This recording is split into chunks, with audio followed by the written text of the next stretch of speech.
often that the President of the United States shouts out an NFL player. So for you to get, and I told you so from the President of the United States, what did that mean to you this week? Okay, we said it. If you didn't hear her, she said, you got a shout out from the President of the United States. And that's not his first shout out. This is why Kendrick Perkins was saying, hey, he's the most popular. First he said black man since Obama. Then he said just the most popular person. Actually, he said powerful, even more than just popular. So he got some love from Donald Trump. Let's hear it. Oh, yeah. He definitely been a supporter, for a minute. So I'm just thankful for him from, even taking time out his day to be able to speak out, in support.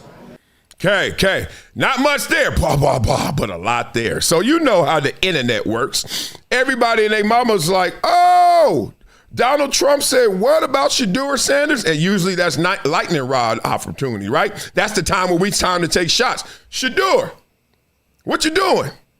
He's accepting some greatness. He accepting some love from the president. That's all he doing. What is Donald Trump doing? He using you for agenda? He using you for some politics? Nah. He actually seeing a wrongdoing in his eyes. Hey, this kid, man, what y'all doing picking on this kid? Why y'all draft him so low? Y'all know he better than that. Why you putting him behind Dylan Gabriel? Y'all know he better than that. Why you don't give this kid an opportunity of fair square? You know he better than that. And then all of a sudden, Donald Trump says it before, and then it happens. He plays good in the Raiders game, and he's like, see, I told you. Simple as that. Now, to me, it's supposed to stay as simple as that. Some people want to take it different places, but the point is they didn't take it different places. Shedeur didn't cry. He didn't shy away from it. He's like, yeah, he's been a supporter. Good stuff. And this is what I wanted to highlight when I saw the back and forth between people about this little harmless interaction between our president and the Cleveland Browns quarterback, Shedeur Sanders. People need to stop using their likability, using their agenda to cloud their logic. Because this is an emotional conversation a lot of times when you talk about Donald Trump. How do I know? Because I know what I receive in terms of backlash whenever I mention Donald Trump in a favorable light. Whenever I say I went to the White House, not once, but twice. Whenever I say, okay, Donald Trump versus Harris, come on, y'all. I'm not going to vote for Harris. I'm going to vote for Trump. And then it's like, dog, it ain't that deep. And I'm glad that this situation, for the most part, actually landed where people were like, it ain't that deep. Donald Trump said something that I actually agree with, that I actually like. And I like Shedeur. So all the Shedeur stands who usually are going to be uber black, as we say it on the Rocks, our other show. If you don't know what uber black is, those people typically don't want to hear anything. There's nothing good that could come from the Oval Office right now, right?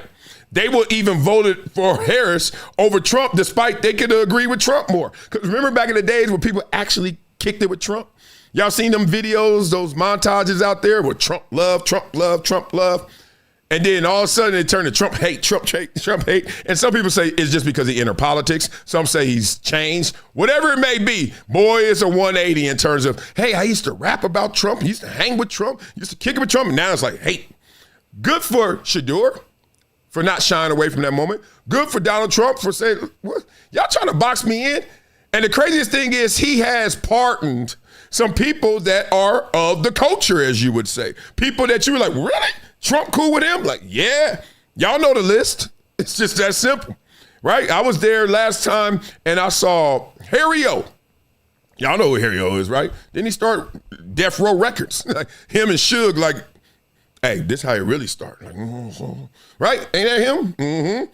And so like he like, yo, I'm like, when you go there, and this is the craziest thing, and I have to bring this up and then we're gonna get out of here because I don't know Shedeur's politics. Don't care whether I know him or not. Don't care. I look at Shedeur as two things. That's Deion's son, and damn, are you a good NFL quarterback? That's it. That's the only things I look at Shedeur for. The rest, y'all can have that in terms of rooting interest. I want him to be the best quarterback he could be because he's in my fraternity. Welcome to the NFL. And I also like that I love Deion and I want his son to ball out. Now, if he's just going to be a talker instead of a walker, we're going to find out. We got another game to see. We got a whole career to watch. I'm in for that journey. The thing I want to highlight is let's not lose our love for each other while we're on the other side of the fence. Who knows what Shedeur is thinking? Maybe Shedeur's a Republican. That's why he was just so cool with it. Like, yeah, me and Donald always talk. He loved me. I got love for him. Uber black. You know what I mean? It ain't that deep. And the fact that if Donald Trump, everybody say, oh, you don't like this, you don't like that. And he like, what are you talking about? I love Shedeur. He's great. What are you doing? Why are you calling me a racist and I love Shedeur? What are we doing here now? Why is Harry O in my office right now talking to me about death row? Like, what are you talking about? Like, so I just want to make sure sometimes we get caught up in what we think is right and we don't look outside with our sight and see what's really right. And this is love right here. People who you would assume not supposed to be speaking on the same side, talking that same thing. Okay, that's it with that. Let's go into our next topic. Before we do that, you know what we got to do. We got to beat it up in the comments and see what y'all talking about. I love it. Let's see what y'all talking about.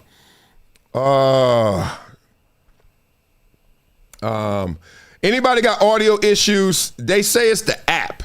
I don't know if it's me or it's the app. I'm not trying to, push blame on them. But a lot of people say the audio's fine, and then some people say, So the best thing to do is get up out of here and come right back. Don't you go nowhere. You better come back. But just come back and I heard it's all good. I don't know. I'm not watching me. I'm actually being me and you watching it. So I can't help you no more than just get up out of here and come right back. Deal? Deal. Okay, what else is going on? What up, Marcellus? Love the show, bro. I know you spitting after this one. Douglas Hairston says that. Spitting what? I'm about to eat. You want me to spit some lyrics? Cats be wanting me to freestyle now. Hey, the next person walk up to me, 6'4", 300 pounds right now, 280, whatever the hell I'm weighing, and say, hey, dog, them flows be going. Let me hear you.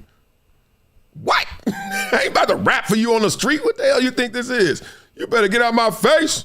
You better give me some of that streaming money if you want me to flow. Let me stop. Oh, man, let's hear this. Hey, they going at it on First Take. Stephen A., Paul Finebaum.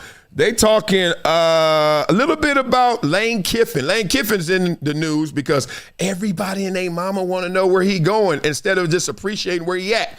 He like, damn, dog, I'm coaching Ole Miss trying to win a natty. And then at the same time, LSU like, yeah, you better get over here and take this visit. And then Florida's like, you still got another recruiting visit. So all this is going on, and people on both sides of this, obviously. Let's go. Well, thank you. First of all, there's a little bit more to it than as you have laid out. First of all, his family got on a plane last week to go visit Gainesville and Baton Rouge. You don't think that is distracting, Stephen A. Smith? In the middle of the season while did he go? Did he go? Did he take a flight to the Swamp? Did he take a flight to Baton Rouge? Of course he didn't go. He was going there. But his family got on a private plane and did it, sent by the school. Now, Stephen A., that is a big distraction. So, well, again, what are you talking about? Everybody's talking about that. Clearly looking at the job. Like, we don't like where we are. We don't like where we are. We're going to go find a better place. That doesn't mean that's disrespectful to where they get him. Wait a minute. Wait a minute. Paul. I recall, I'm sorry to bring this up, but I just think it's necessary to bring up. And I can say that most people can't say this because they don't venture into the lanes that I ventured into and that you might venture into. I recall you saying that you absolutely love working at ESPN. You love being the mouth of the South. You love the Paul Finebaum show. You love being on Get Up. You love being on First Take. You do a marvelous job. You're a very invaluable asset to this company. We love you, Paul. But you sat up there on the airwaves and said, "Hey, man, the opportunity presents itself. I might be a senator. I don't know. What I'm saying to you is that, hey, last time I checked, two things can be true. You can absolutely, positively love where you are, but you can explore a potentially better opportunity. I don't consider that a crime. This is America. This is America. You got LSU, you got Florida. Those are better opportunities potentially than Ole Miss. There's nothing wrong with him entertaining it and seeing what they have to offer. Steve, and if you Ole Miss, hey, what's the problem? How about a little loyalty? Blah, blah, blah. Bad Dog trying to get in there. He like, hey, wait a minute. Let me add this. At the, what was that, Harlem Nights? They were going, Stephen A. and Finebaum going, brr, brr, and then here come Mad Dog.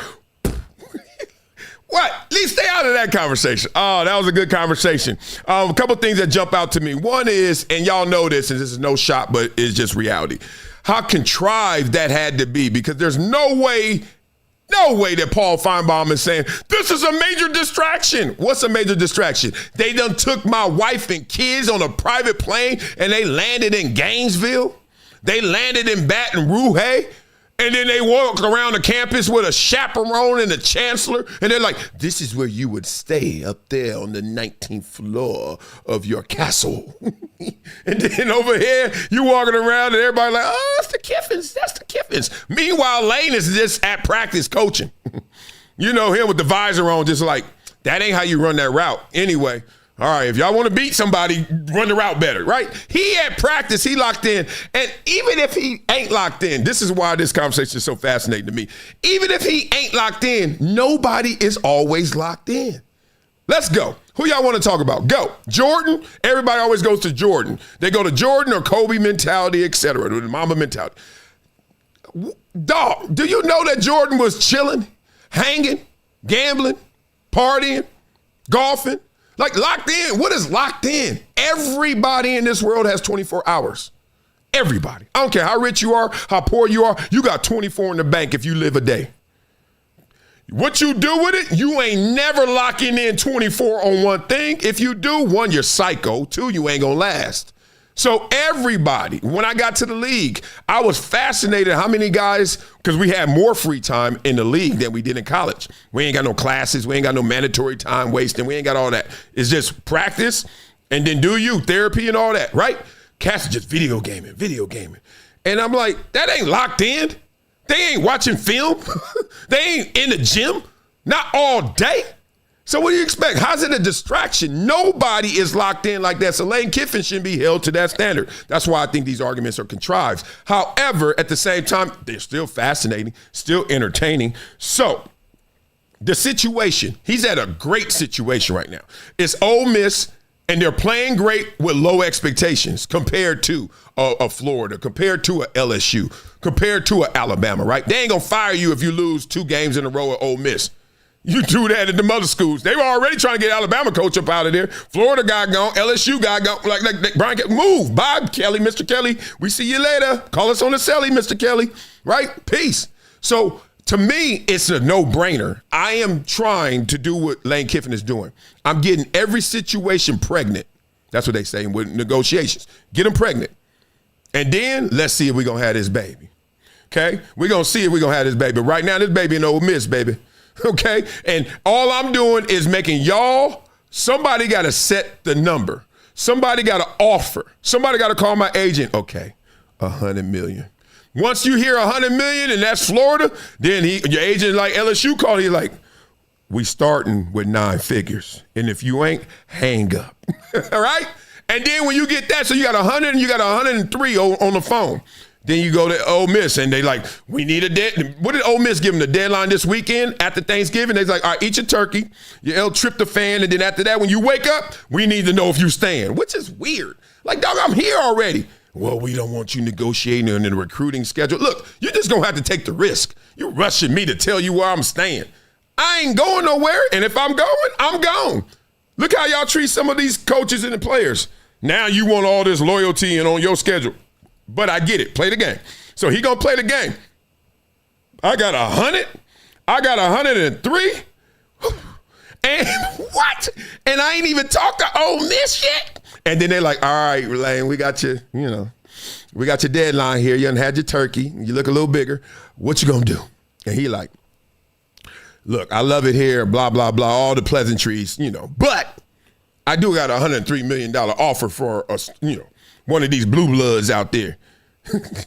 I wish LA would have known the blue bloods earlier, because then we wouldn't have banged so hard. Blue bloods? Oh man, this rap. Peace treaty if it's a blue blood. So then he like, one of these blue bloods just offered me 103. Another blue blood offered me 100, homie. What you want me to do? Stay still? Stay still for real? What's your offer, homie? He like, oh snap. That's out of our budget. I'm like, well, I'm out of this conversation. Like, don't be trying to tell me you ain't got 103. You giving me a deadline, and meanwhile, while you giving me a deadline, you ain't been raising funds? Oh, I gotta call our financial director, and then he needs to get on the phone with alumni affairs. And then after dog, you gave me the deadline. We starting this conversation off. All right, hometown discount. You right. I love living out here in Oxford. says no one, right? I love me some Oxford. So I ain't say oxtails, I said Oxford, okay? I love me some Oxford. So we ain't gonna start at 100 million. No. Now, don't get it twisted. My name is Lane Kiffin. My daddy already made money. Respect, right? I lived in LA. I was a coach of SC, partner. I'm taking already hits being out here in Oxford. Now, Gainesville ain't much different. Gainesville ain't much, but it's close. Baton Rouge, to me, I'm not a big, huge New Orleans, Louisiana fan. I don't need to go live somewhere just for the food. You know what I'm saying? They got DoorDash everywhere. Move down here. Why? The food. I'm like, man, shut up. It's all hot as hell and dirty. Move on. Anyway, so how much? I think Lane Kiffin, if he's smart, he ain't gonna get the same number, I don't think. So saying that, stay still. Low expectations. You already winning. They got their whole world curtailed, customized for you. I already take yoga class. He got in his contract like he got to do yoga or something crazy. Lane Kiffin is a dude. I love Lane Kiffin. Every time we used to kick it when he was in LA and talk it and interview, I was like, this dude is fresh. Now, he had a reputation because Cass just, his daddy made it and he made it and he don't be caring. He just be like, whatever. He be calling out players. He be calling out opponents. He calling out the other coach. I was like, sound like a player to me. But the point is, I think he should stay. And I'm always wrong on these because I'm like, stay where it's good. Like, why do you want to chase that 10, that dime? Everybody want her. Boy, this is what me when I was in the club, I never had an issue with my boys. And they all wanted the dimes. And the dimes wanted me because I was in the league. So I'm like, I got on 19 chains. They say, that dude. Every girl in there was like, and then they first go to the NBA tables. Them dudes already flooded. They can't get through. They get through either way. They like, he got too much. They think I'm more trainable. They like, oh, he in the NFL. Nobody really know who he is. And he got money too. I'm like, all right, yeah, think that. But I don't want you. You a dime. I know how your DMs look. Back then it was like they flip phone or whatever. I'm like, I know what that looked like. Where them 8s at? And if you really tripping, I take a 6 because Kevin Samuels said no one is a 7. I agree, Kevin Samuels. No one's a 7. That's a safe number. I want a 6. I'm in the mix for a 6. Why? Because we are relatable. We can kick it. We hang. We know. Ain't nobody too high on no horse. I don't want you thinking you all that. Nuh-uh, I need special teamers, right? We all on special teams on this team.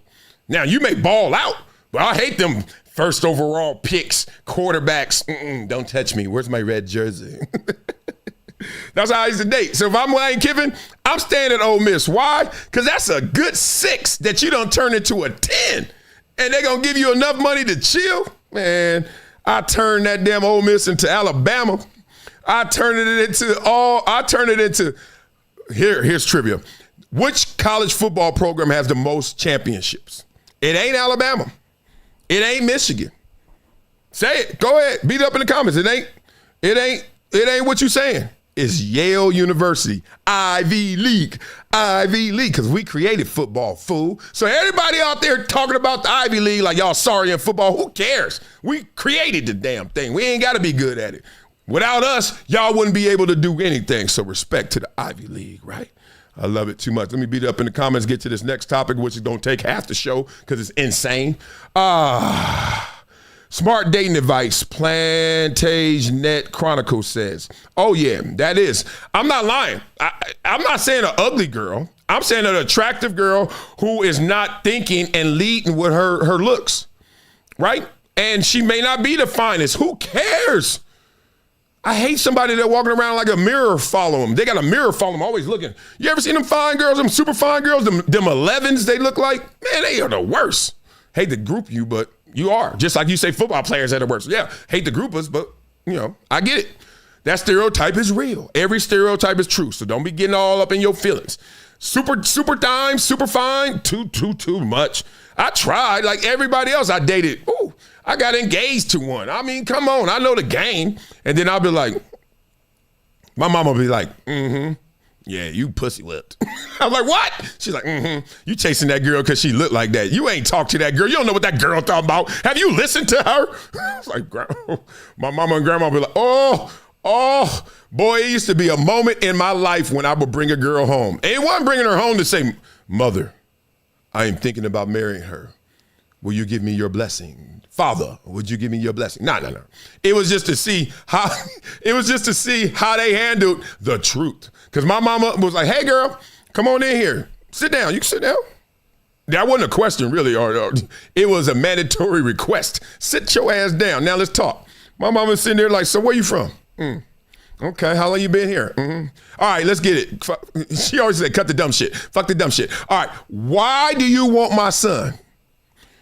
Like, damn, mama, I wanted her. Look at her. She a dime. Not to my mama. Ain't nobody better than her baby boy. Ain't nobody better than Teddy Bear. Why you want my son? And she want to hear something that ain't about money and fame because she going to tear that up. So whatever the girl says, she go, Was you thinking all that before he got to the league?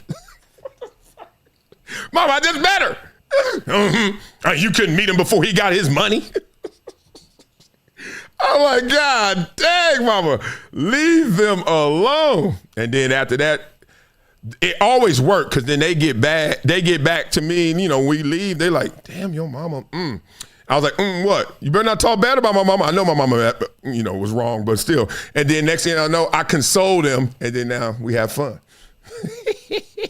That was the flip. All right, tell me how much fun they having on Gil's Arena right now. I mean, they got to be loving this. I don't know the numbers and the metrics, but golly, the whole Draymond beef. All right, for all those, here's the Cliff Notes. Kenyon Martin came on our show on the Rocks. Just Blaze, I got to stop saying Just Blaze because that's a real producer. Blaze, my boy Blaze, asked him about tough guys back then and right now, tough guys. He gave us his list, the same list we've all heard, but he didn't put Draymond's name on there. I said, is Draymond one of them? And I wasn't trying to stir it up. I wasn't poking. I wasn't doing nothing but, dog, Draymond's a tough guy, right? So I'm like, is he on the list? And then Kenya said, nah, he's not on the list. That set off 4th of July. And here we are, the next level. Y'all should have did the who's the toughest man. No, I hear you. I never said he wasn't tough. I'm just saying. I never said he wasn't tough. We gonna sit here and act like we don't talk about Draymond. Talking about what I made and what I didn't win. Act like we don't take talk up about for your Draymond boy. on this couch. Is he the reason you got that ring? Yeah, I did. And you the reason you ain't got one. You the reason you ain't got one. Nigga got more rings than everybody in your draft. He got more than everybody in your draft. I stand on mine. Let's stand on the draft. Number one draft. This draft was ass. Draymond came out. Let's just keep it real. Let's keep it real. If you want to talk about shit, let's talk about shit. We're talking real shit. Yeah, let's talk about shit. What Kenyon did. Jason Kidd carried your ass up there. You didn't help. Who let the team score? How did that kid carry anything when I let the team score? You had a top 5-point guard. He had a top 5-point guard. When? He won. He got the job done. For 4 years. Yes, he got the job done. For 4 years. Let's keep it real. I played with that kid for 3 years. I played with that kid for 3 years, actually. And you should have did what I did. I played with Let me just break this up in some chunks, digestible pieces. Okay, so as you learn in life, you have arguments with people, and you're really not arguing about what you thought you were arguing about. A lot of times the ego gets involved, and you just want to be better, you want to be right. A lot of times it's just like y'all not even on the same level or plane in terms of what y'all talking about, so y'all really arguing without saying it. Dog, who in the hell are you to ask me this, or who in the hell, how do you qualify, right? This one has so many layers to it because as good as Nick Young was, he ain't Kenyon Martin in terms of basketball lore and greatness. And as great as Kenyon Martin was as an individual player and his team accomplishments, Draymond Green, who's hovering around this whole conversation, has a better career in terms of what you can write down in Wikipedia. So it's like everybody is arguing from different places, different perspectives. But that's what's so fascinating because they still mixing it up, right? You got 3 ingredients to make this thing taste good, and they ain't mixing. And they going to keep stirring it until they finally get it going. You want to be scoring. You want to be scoring. I did my job. Goddamn, obviously they got rid of you. I did my job, nigga. They got rid of you. So I did my job, nigga. I got paid. No, they didn't get rid of me, nigga. I got paid. I'm just saying. I got paid to do it at a high level. I'm just saying. Have you ever been a top free agent? No. Have you ever led your team? No. Well, you wasn't. Have you did no? You wasn't a top Have you no? They came and got me. Have you no? They came and got me. Have you no? They came and got me. Off the corner, nigga. Off the corner. I did my job. Off the corner, nigga. Came and got you off the corner. He did. Off the corner. Well, speaking of that. Okay. I see it. A lot of people are always asking, man, why are they really beefing?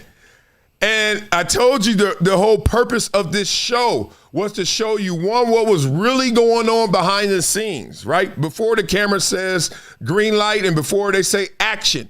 Cats really be having issues with each other. You take all of these reporters who have been known in narrative or in reality for talking about these players in any context they desired. The media always had the last word. So players for decades had to deal with the media. But deal with them like they are just putting pressure. They putting their foot on your neck and they just talking shit. They can make you look great. They can make you look bad. That was the media. And then all of a sudden, they start letting an athlete or 2 or 3 or 20 in the game, and now you sitting there with the enemy. And I used to sit there because I was a tweener, because I was media and I was a player like some others. And I'm sitting there like, and I'm a sociologist, right? You know, that was my major, psychology minor. I loved it. I love the patterns of life. I love interactions of human behavior. That's why I don't care about no 3rd and goal. Go watch the other shows that talk about on 3rd and goal, watch the right guard. I do that a little, but that ain't what fascinates me. What fascinates me is, ooh, y'all don't like each other, but y'all playing it off. But then I know sooner or later, y'all gonna beef. Why? Because war can't be avoided. Just postponed. That's a Wileyism. So take that. That's tomorrow's Wileyism. War can't be avoided. Just postponed. So I'm knowing like one day, all this behind, done in the dark, shall come to light. And on top of that, too, who the hell said that y'all get a get out of jail free card, media? Who said y'all exempt? Y'all can take shots. Y'all can't take shots? Nah. So, you know, when I was at ESPN at the end, but certainly at Fox, I had beefs with a lot of people.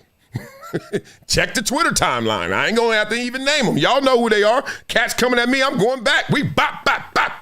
That ain't media. Oh, yes, it is. So people think this is like a YouTube experience. Think all this new media or look, all these content creators or all these podcasters. Nah, y'all dumb. Sorry to say it. Y'all ain't did y'all homework. Y'all don't know when this started. This started way back. I got the receipts. Just like the Kendrick Drake beef. Told you that in 2013. Didn't believe me. Okay. Cam got you off the corner. Are you even arguing with him? I'm arguing. You're trying to take up for his boy. What are you arguing about? Trying to take up for his boy, Nick. I mean, Gil. I'm not gonna let nobody. You're trying to take up for his boy. Put the nigga down like he ain't. You're trying to take up for his boy. Hold on, you never stood tall like this for me. You never stood tall like this.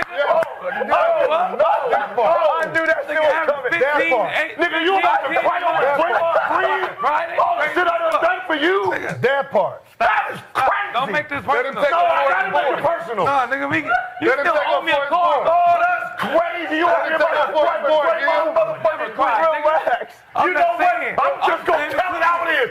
That ain't even a Draymond Green jersey. Swaggy, is that a Draymond Green jersey? Blah. Oh, man, you got to give your flowers to Gilbert Arenas right now for one. Being the face of putting all that together. I mean, think about it. Nobody in the world would have ever designed a show like that with those personalities, right? I'm not talking about just structure. I'm talking about who you inserted in there and how they got after it, right? Nobody. You wouldn't have thought about it. Like Nick Young over there from Shaman. You wouldn't have thought about it. It happens, though. Great gumbo, right? Great gumbo. But one of the best things about Gilbert Arenas that I've always loved and respected is that he is King Levity, right? He gonna make light of everything. That's why we connect the most. Is because we ain't nothing that serious. Even when you are serious, it ain't that serious. Like, what are you doing? So in the middle of them going at it, hot 100, temperature at 104, time to go down to Cedar-Sinai and get checked out. He like, hey dog, you ain't never rolled like this for me. And that levity actually makes you get a grander perspective of this because you got to calm down, turn your emotional volume down, and turn your logical volume up. So what's really at play here? And this is really at play. If y'all love sports, y'all have to actually embrace what they're going through right now.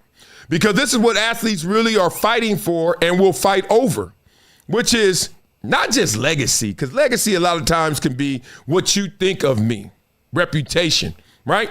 Because look, Terrell Owens, respect, that's my dog, left the game of football with the best, second best, or third best in all receiving categories. He was top three. Top three. Jerry Rice probably number one across most. There's a one or two that T.O. was number one or number two or number three. Never lower. Was he a first ballot Hall of Famer? See, that's the problem.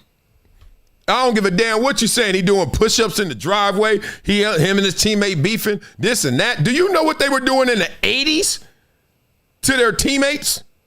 To their in the club? Are you in line? Or is the bouncer and the guy in the front doing this when you walk up? Come on, man. It's a different animal. It's a different stroke. I remember being at Columbia my senior year, finally getting some buzz. Mel Kiper talking about me. And I went to the Tunnel, this club in New York. I don't know if it's still around. And I went there with my boys because I'm starting to feel myself a little bit. It's time to step out. I did everything on campus. I never left campus. I ain't had no money. Finally, I got like $5 to my name. My agent fronted me $10K. I'm ready to go out. We go to the Tunnel. We hit the corner. I said, what is this line? Is this the New York City Marathon? It's like, this is the longest line ever. And then I walked to the front, and I had my speech ready, like, hey, I go to Columbia right here, and I'm about to go to the NFL. Let's go. Man, I got up there. First of all, the bouncer was twice my size. I was like, how am I going to make it to the league? He that big. Second of all, he looking at me like, yeah, okay, big dog. Good for you, man. Respect. All right, look forward to that right there. Stand right there. What he was saying is the back of that line. It took us, no lie, 2.5 hours to get in. Did it. I ain't never been in the tunnel. I was like, I ain't got no other way in. Obviously, you fast forward. Then I go to the tunnel and they be like, Wiley. I mean, it's crazy, right? That's the world. So it's all levels. Then when you get in there, where your table at? Are you at the bar? Or you just standing around getting squished? You know the game. Come on. So that's what they fighting for. And it ain't just club life. It's real life. When I'm around you, oh, you know. You ever seen somebody like that? I've been there before when I've been there, Kentucky Derby. I went with Michael Jordan one time, and I only been one time to Kentucky Derby. That thing is overrated. Please save your money. But point being, I went, Michael Jordan, I'm in the suite with Michael Jordan, Dr. J, and all them cats. Do you know how these dudes be acting around them? I'm talking about the NBA world. Like they watching the thing, everybody go, hey. I was like, wow. I mean, I already got mine out the way. I'm already here. So I'm looking, I'm like, damn. That's how the game goes. You are fighting. They not fighting because, I see you in the backyard. Let's go one-on-one. Draymond is way younger than Kenyon, and Kenyon needs been said bye-bye to that, right? They fighting for when we around each other. Hey, dog, you are not better than me. That is better than what I got, but you ain't it. You didn't make that. That's what they fighting for. And then you got Nick Young's like, look, I get it. I got my ring. You don't have a ring. And Kenyon like, don't you use that thing around you again, that team award, to try and flex on me. And don't try and double dutch it. And don't try and jump me with Draymond, you two on one, when I got both of y'all in terms of who's better. That's where they at. And it's a beautiful way of expressing how good or great you are. And there's no real definitive answer. There's no scientific explanation for this, even though I wish there were. Now, me, what I like individual greatness. I love Barry Sanders. I love the fact that you can't say nothing to him. But people will be like, Emmitt Smith is better. And then you say, why? Immediately they go where? You know, to the rings. And I'm like, damn, you're right.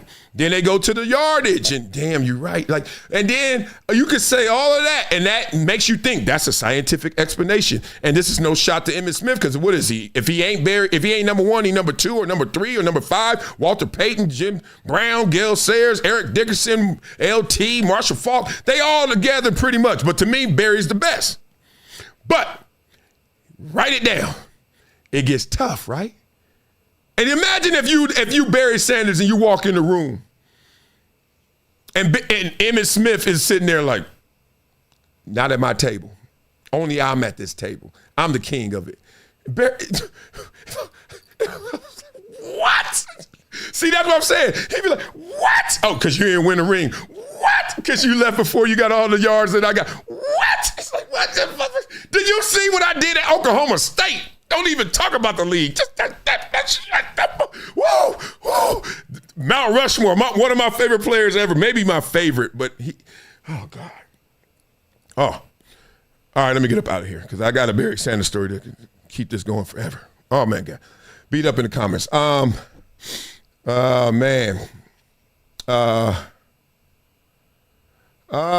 Let's talk about it. Barry is one. It really ain't a debate. J-Dub says that. I agree. Anybody having audio issues, please get out the app and come back. That's what they said. I don't know. Messing up my damn live on Thanksgiving. That's what they doing. Let's see. And y'all tell me who y'all think gonna win these games today. We got 3 games today. It's crazy. It's crazy. All right. Let's see what's next. Oh, this is wild. So we got a situation where I didn't expect this coming on Club Shay Shay. T-Pain is talking about some life lessons he's learned through the music industry along with Shannon Sharp. And they went a lot of places, including some places you didn't expect. Little issue here and there. So let's hear it. Nobody is your brother. I've had DJ Khaled. Everybody done told me I'm your brother. Do not believe that shit. Lord have mercy, Kane. That is the man, you know you're going to get me in trouble, man. You're going to get us in trouble. What you mean? How going to get us in trouble? All that, but no, I mean, when I say shit like DJ Khaled, it's very apparent. Yeah. Like DJ Khaled knows how to move. He knows how to, do things with different people and shit like that. But it's like, it's not a DJ Khaled type of thing. That's just the first person I can think of. But what have you learned about this business in 20 years? Nobody is your brother. Nobody. Come on, Payne. Don't do that. Payne, nobody. Payne, because I hear it all the time. That's my brother. I hear it, Payne. You have seen so many dicks in that locker room. None of them is your brother. Come on, Payne. Nobody is your brother. Everybody's your brother while they can use you. Everybody. Everybody is your brother while they can use you. Nobody is your brother. That is the quickest and the most consistent thing that I've learned through this whole thing. You had to learn that the hard way? Everybody, and you know what? It's only that say you my brother. That I'm telling, just like that. Yeah, because you wouldn't allow somebody that didn't say that to get close to you. Yeah, you would. Great point. So yeah, you would. I'd rather you tell me what the business was, and not have the brother aspect in there, and just say, hey, look, here's what I want to do. Here's what we're gonna do. We're gonna do a hook. I'm gonna put a verse on this shit. We're gonna make a bunch of money. We're gonna separate for a little bit, and I'm gonna come back when I need you again. Let's do it again. Blah blah blah. I'd rather know the plan than to say, you my brother, you my brother, you my brother, nah, you my brother. We always gonna be together. We ain't gonna never separate. Anytime you need me, I'm here for you. Anytime you need me, bum bum bum. But nah, bro, it's that brother shit. But we talking about so many people, because you got to think of how many people I've helped throughout their career. Everybody is like, oh my God, thank you so much. You're my brother. And it's just so much of that, back to back, back to back, back to back. You're my brother, you're my brother, you're my brother, you're my brother. And then none of that shit was reciprocated. None of that shit came back. None of that shit meant anything. When people start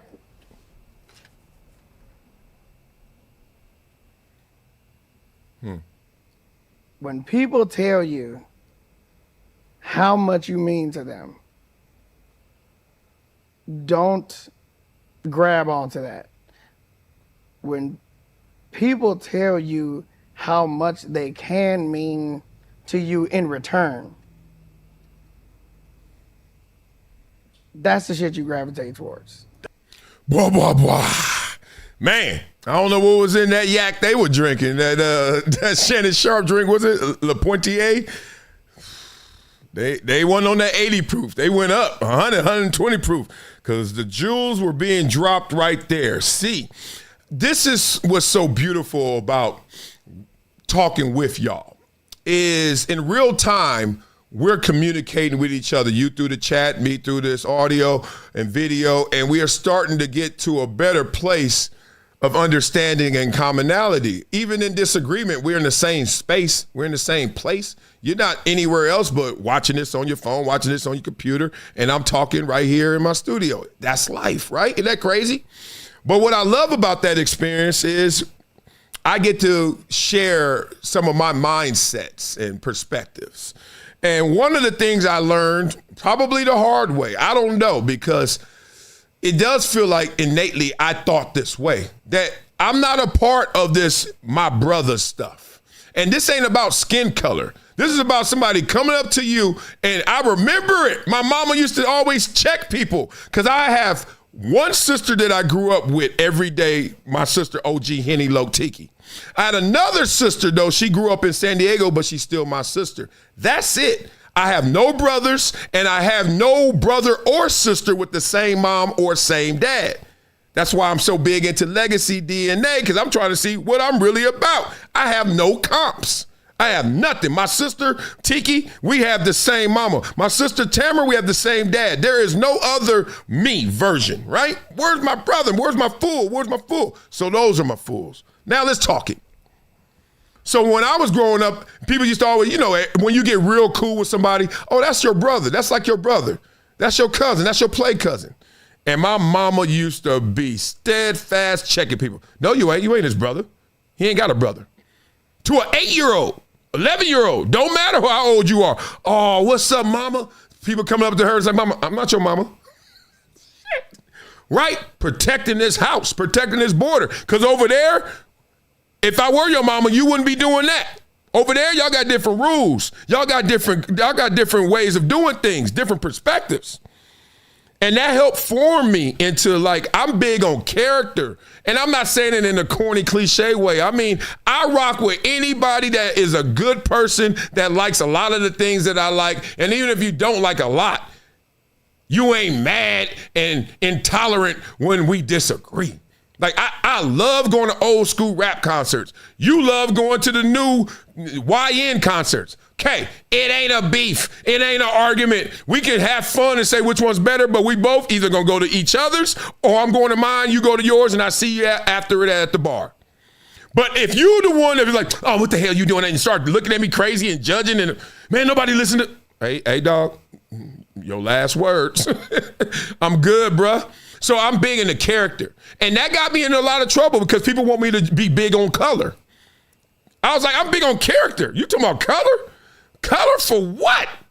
I got 1,000 reasons why I shouldn't just love you because of color. You want to know one of them? Go to my school.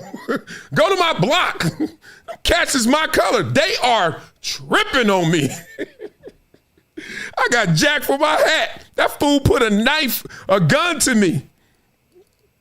That was my color. Now, if he had character like I liked it, he would have did it. Right? It ain't about if he were white or black. It's like if he had the character that I like, he wouldn't have did it. All these cats shooting up. My uncle got smoked. Who you think did that? My other uncle, they pulled the damn brake lines from his truck. Who did that? That's the color. I'm talking about the character. If they were good characters, they wouldn't have did it. Come on, man. So I used to get in trouble because my friends you play football, you got friends from everywhere, right? I had friends that were from enemy neighborhoods.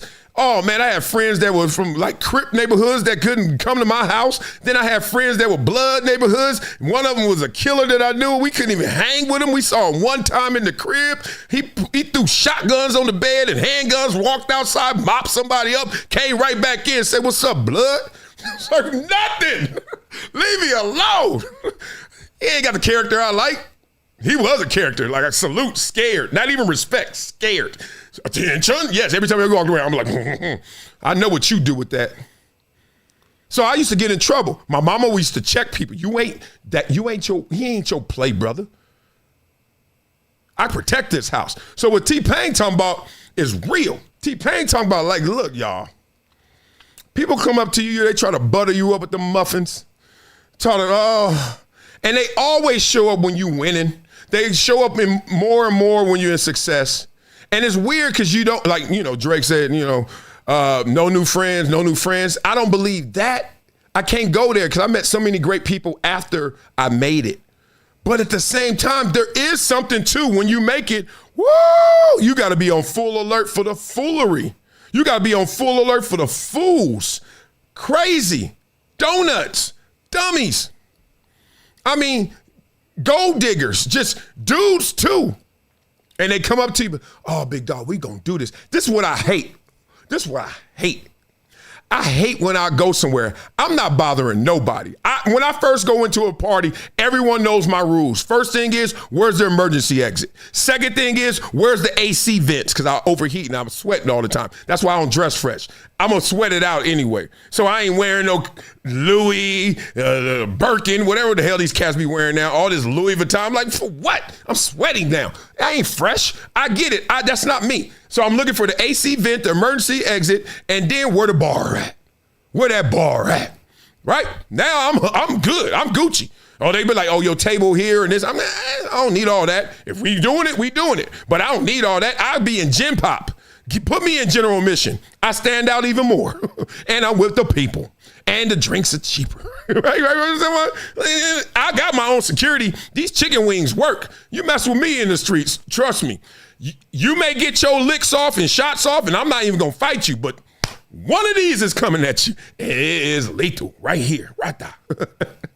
But the point being, man, cats be trying to come up to you and do all these little, and all they want to do is just be in your world so they can try and climb another rung on the ladder. And I hate when I meet people. I've done all this. I'm in the party enough, and they come up and we talking, and they're like, oh, let's exchange numbers. Oh, yeah. Oh, I know so-and-so. Oh, the CEO's my boy, and we going to make this work. Okay, I hit you when I get back in town on Thursday.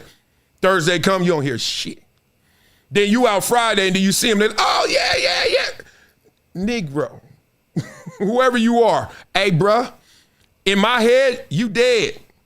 Now, I ain't going to be all like that to you because it ain't that deep. But trust me, you have lost the little rope that I threw you. It is dangling in the air. I am not letting you grab this rope, and I'm grabbing it too, and we ain't pulling in the same direction. No, we're not. So just keep going. So that, you know what I mean? Like, people just be saying stuff. I know what he talking about. T-Pain, I know he talking about he over there doing his songs. I like this one. Bartender, He like, and somebody come up, hey, dog, fire once again. Oh, that one's gonna be a hit. You know it already. Hey, we need to do one. Matter of fact, we need to do an album. He like, you interrupted me from doing my music that you say gonna be great, which I know is great, and then you saying we gonna do something. Okay, I filed that away, and then nothing comes from that. And then worse, you go and do other things of success and then don't even turn around and say, oh, remember when I wanted to do this with you? People sorry like that. And he protecting cats. He said F DJ Khaled. Trust me, the list is longer. He's just like, look, man. And I think DJ Khaled was an easy one to say because a lot of people have said that about DJ Khaled, right? I saw one where, who was that? Talking about DJ Khaled. Like, I think it was Tyler, the Creator. I don't know. Maybe they were pitting them against each other. Craziness, right? It's real spit out there. So, look, nobody is prompting you, I should say, to come up to somebody with some grand scheme and greatness. Just say hi. It's like with fans I see. Sometimes they're so nervous, they say the dumbest thing because they're so excited. You excited to work with somebody or something? Just say what you really gonna do. I know this is gonna land on deaf ears, but just say what you can do. Say what you really about. You'll go a lot further, even though that's the tortoise, than the hare, the rabbit, and then you look up, ain't nothing. That's why that cartoon is so fascinating, so amazing. They showed a turtle beating a rabbit because the rabbit just about all that BS. Distracted. Every girl, every dude, they say, and then the turtle is just like, I'm about my life. I'm about my job, about my focus. And then you look at the finish line, who won? Come on, man. Stop playing with me. Stop playing with me. Okay. All right, so beat up in the comments. Let's see what y'all talking about. Patrick Edwards said, Marshawn Lynch said it best. I'm about that action, boss. Oh, you ain't never lied. And DJ Khaled said they get when you're vulnerable, period. Yeah? I mean, look, you're vulnerable when you're in success mode because so much is coming at you.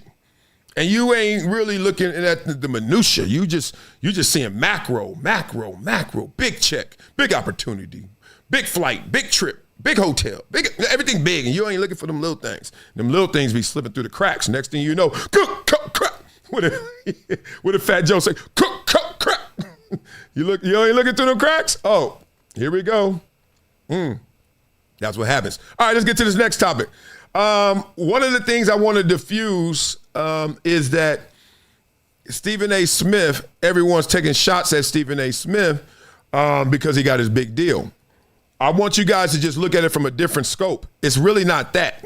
What's really happening is Stephen A. Smith, because he's the big dog, him and Pat McAfee, they're going to always talk about him in terms of websites, aggregate portals, like all those, awful announcing, all these sites that we all go to, ESPN.com, of course. You go to ESPN.com, you're like, this is the Stephen A. show. This is the Pat McAfee show. Like, it's just, right. So everyone's going to always talk about them because everyone is talking about them.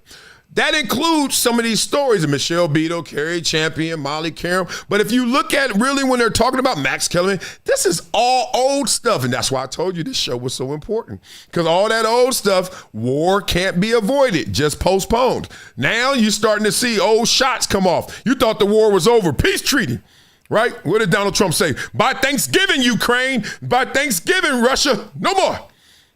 And then you look up, it's today's Thanksgiving. And then you look up, one more. Like, everybody got to get something off their chest, even if it's from 2015. So here's Pablo Torre's turn. All right, let's see. He said, talking about what happens at ESPN, especially involving Stephen A. Smith. What's frustrating for anybody who worked at ESPN, I've worked there before, and sort of felt like I'm on the team too, is that there's a pretty brutal math problem that I think Stephen A. is happy to do, in which he's like, we can find someone to play that role. Now, I know I didn't read that in the tone or the cadence that he had, but basically he's like, Stephen A. Smith is like, there's some math here, and what you doing, I could get anybody to do it. You are replaceable. I am not. And that sucks. I like Molly a lot. That sucks. And I don't know the interior monologue or the back and forth on that, but Stephen A. has been extremely consistent in being pretty brutal about what his own value is and what people's value is in comparison. Like, it's not close. Torre added, blah, blah, blah. You're damn right it ain't close, and there ain't nothing wrong with it. So let me defend Stephen A. Smith, because I am a football player. And one thing I can't do, I'm not allowed to do, even though it's tempting at times, is bitch. I can't complain. I can't. My daddy didn't raise me to be a complainer, even when it's times you may hear me complain. I can hear my daddy say right now, boy, if you don't shut up and get to getting. And then also, when you're on a team, let me give it to you like this. When I got in the league, I went from being the man in an Ivy League school, Columbia, the man on that field, on that team, the man, till I get there first day of practice, second round draft choice, Buffalo Bills, training camp, OTAs. They looking at me like, boy, you a bum. You better prove something. You went to that sorry-ass school. Nobody want to hear you, right? And then there were dudes making dough.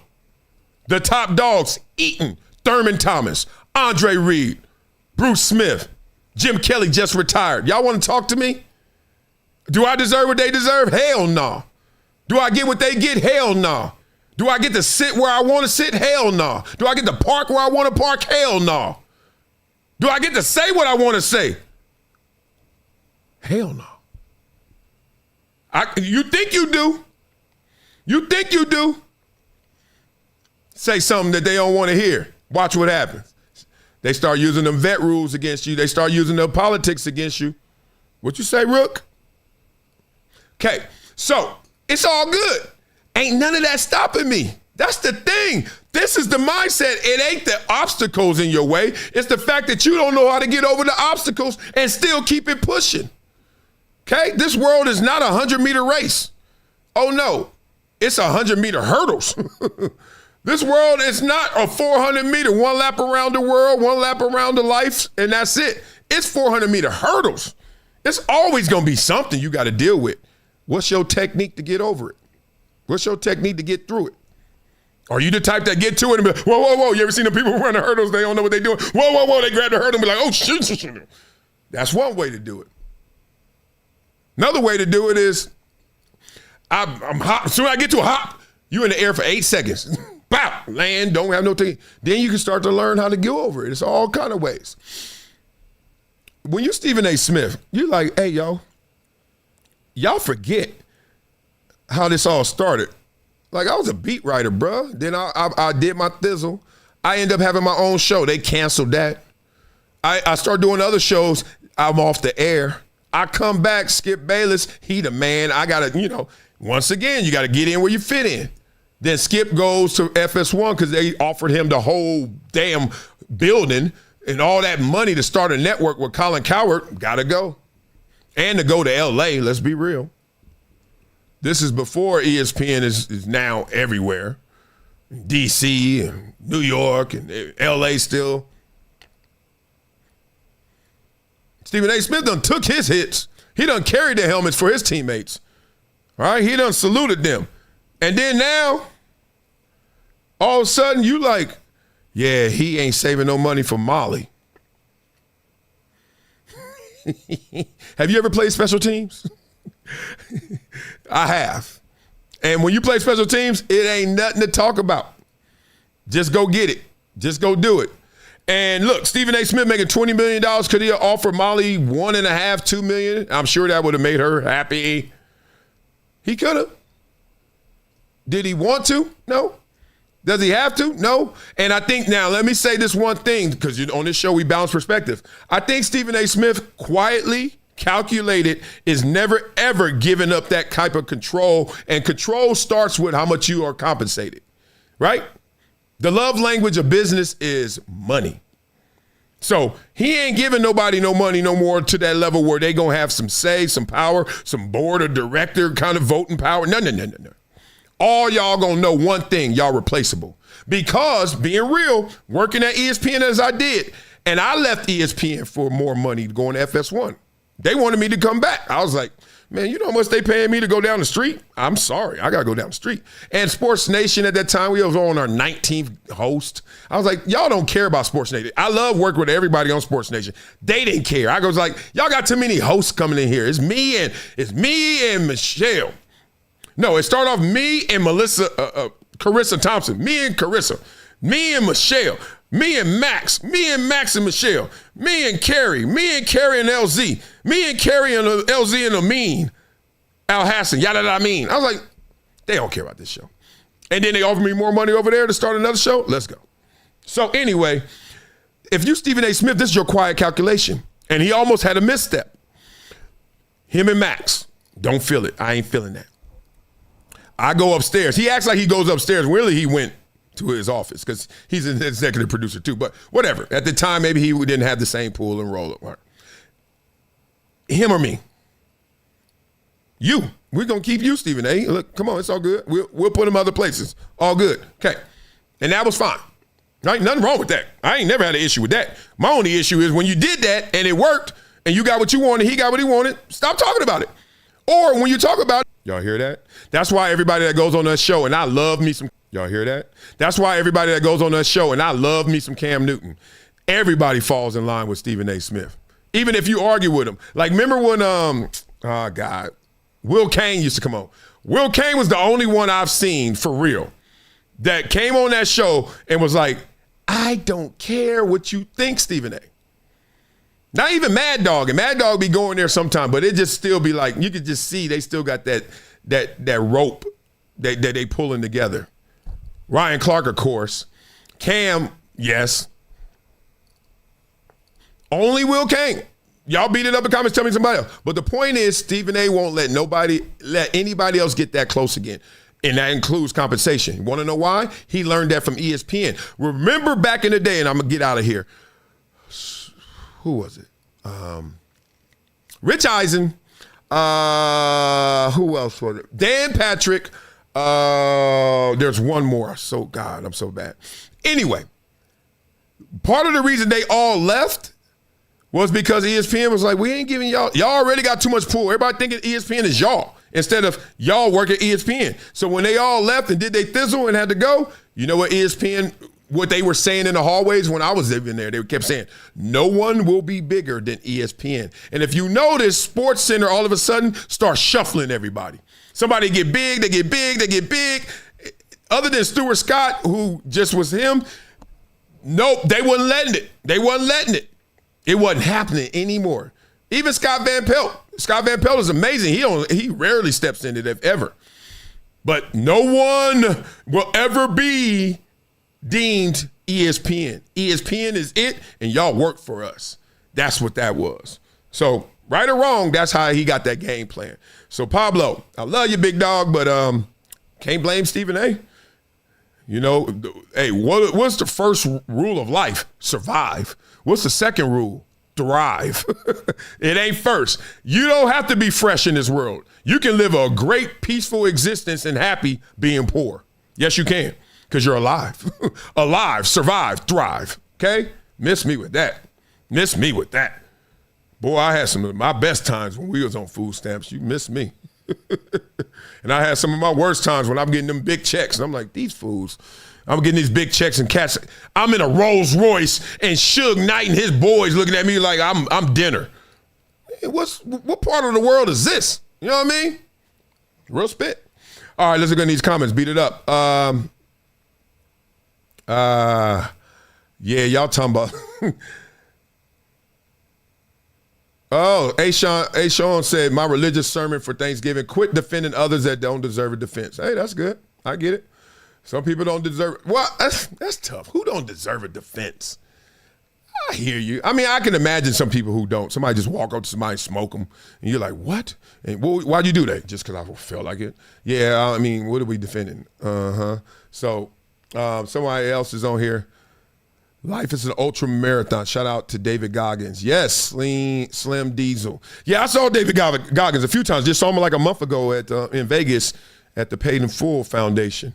That dude's a beast. Good Lord. Okay, let's get into this. All right, flopping in the NBA.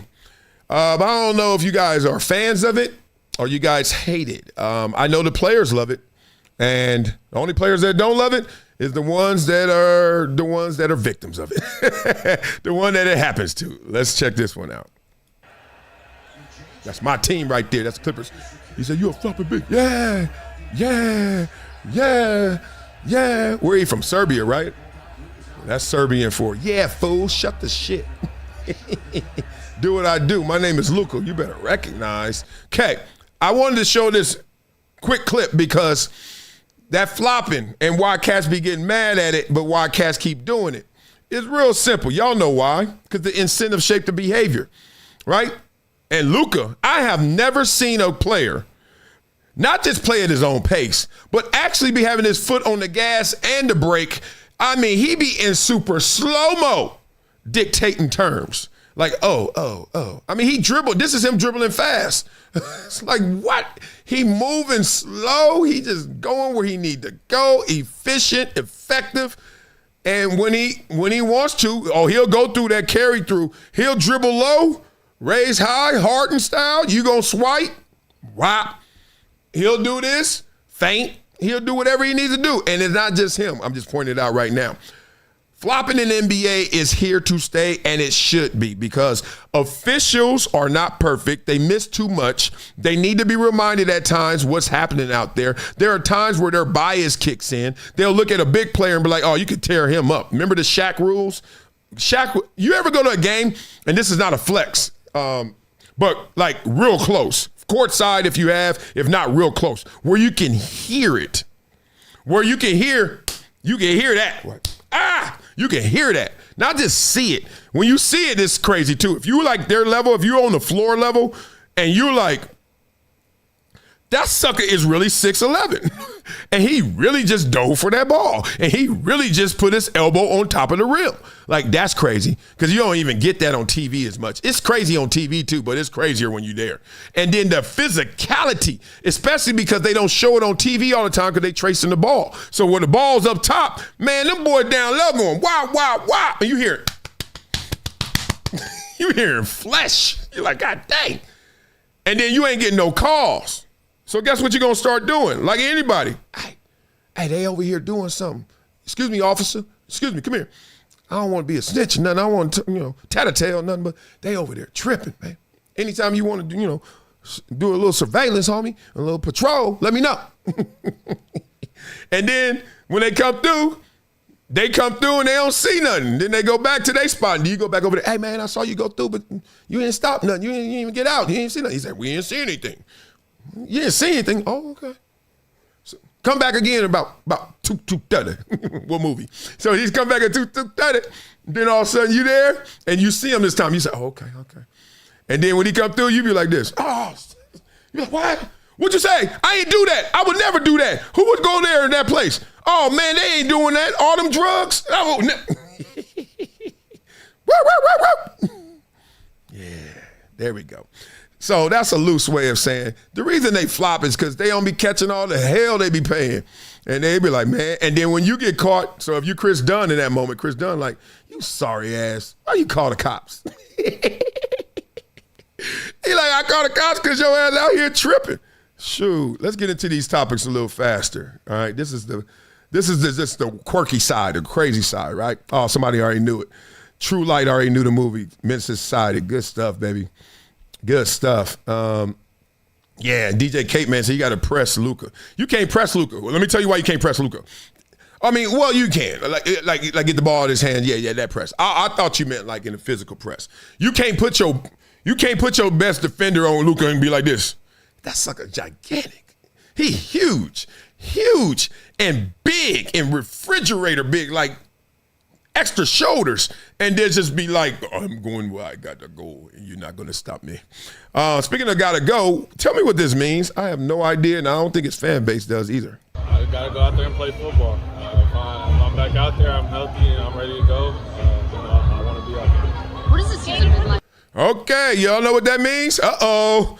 Beat it up in the comments. We ain't going to stay here long. I love Jayden Daniels. Shout out to him and his family. His mom be everywhere. Oh, it's hilarious. It's the best. I love it. Is he a franchise quarterback for them? This is the first time where you can hear even in his voice, if I'm out there and I'm healthy, yeah, I want to be there. And what are you talking about? Of course, when you're happy and healthy and you're out there. Oh, I didn't think about it. There's starting to be some doubt of, can you stay healthy? Can you stay out there? And when you're out there, are we really going to be that team? Because we saw it in the first year. Everything was working. And now we at a place where it's like, and I remember, shout out to Cam Newton for saying, y'all better be careful with some of these quarterbacks. I think it was C.J. Stroud, Jayden Daniels, Bryce Young. He was like, be careful, because everybody was calling Cam a hater because he said Jalen Hurts ain't in his top 10. But he was listing all these quarterbacks that everybody was like in love with, which they should have been. They balled. But at the same time, he was like, you got to understand this NFL. When you first get there, they don't know what you are. So you got a great opportunity to hit the ground running. Now, it's tough, but you can do it. That's why all the Shedeur fans and stands out there, you keep saying, well, it's his first game. And you hear people like Eric Mangini like, what are you talking about? If you are ready, you're ready. If you ain't, you ain't. And he's right. Because if they don't have a lot of film on you at the NFL level, you can go out there and surprise cats. But then you ain't no surprise. We see your ass coming. And when we see you coming, picture perfect. I paint a perfect picture. They be under center, and you see that cat that does this, and the ball come. Oh, yeah. You see the guard, and he put 2 fingers down when it's a pass, and he put 3 or 4 when it's a run. Yeah. Dog, we be in there like this, like it's CSI. You be watching film like CSI. All I need is a tendency. Give me something. This is why I love sports. Give me something. and you watching it countless hours. You just watching. You're like, damn, okay, good run, good run. Oh, wait a minute. Oh, wait a minute. When you flash to the outside, he lifts his elbow up. Prone opportunity to jack that ball up out of there. Oh, but when you flash to the inside, he tucks it tighter. Oh, you be like, oh, snap. You be like, snap. Oh, I'm going to get this fool. I'm going to flash and punch. You think this stuff is coincidence? So with Jayden Daniels, it's like you starting to hear, it's no coincidence, a little doubt, and like, am I going to be out there? I'm the franchise quarterback, all that kind of stuff. Now, I don't think this is time to panic or worry or anything because, look, you could do all you can. You do all you can to be healthy and still be hurt. Being healthy is like playing special teams. You go 100%, ain't no guarantee you're going to block a kick. You don't go 100%. Oh, I guarantee you won't block one. You don't get in perfect shape. I guarantee you, your ass going to get hurt. But even if you are perfect shape, ain't no guarantees.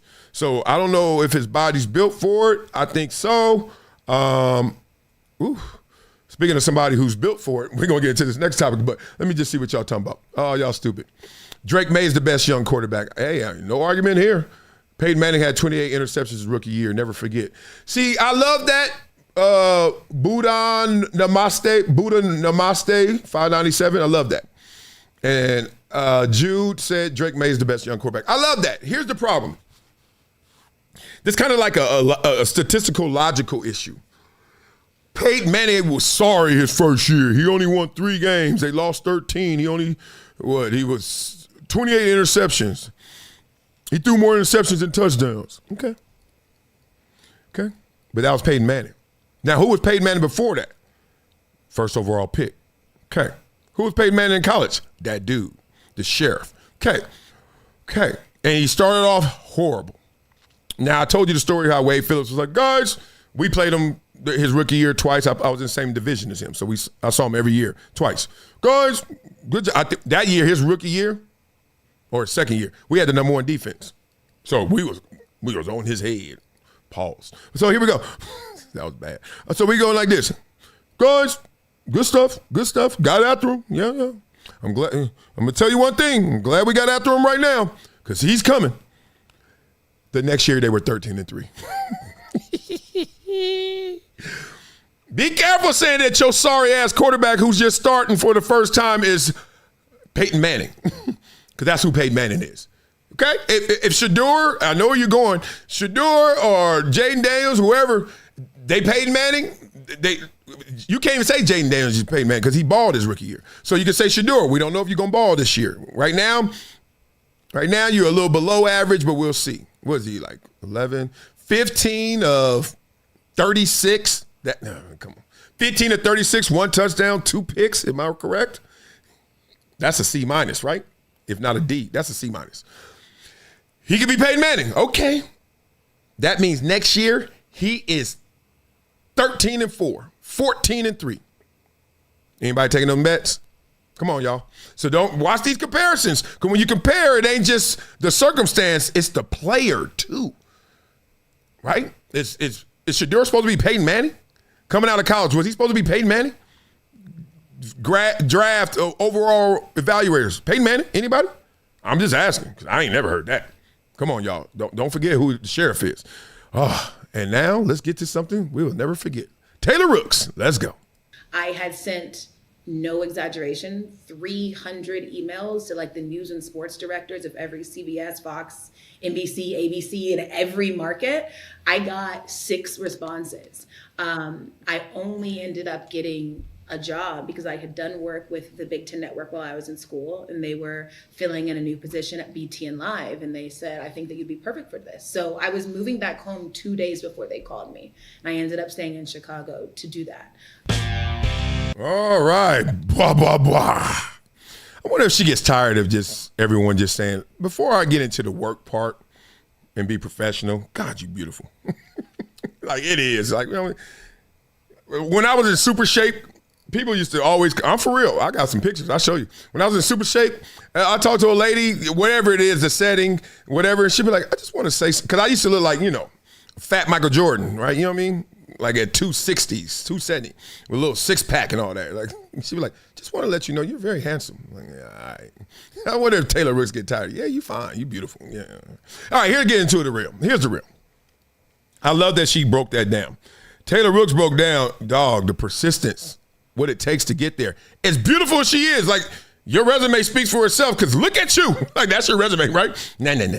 It ain't even that easy for someone that beautiful. You got to put the work in. And she put that work in. It reminds me of like the experience that I had, and I'm going to break that down as well.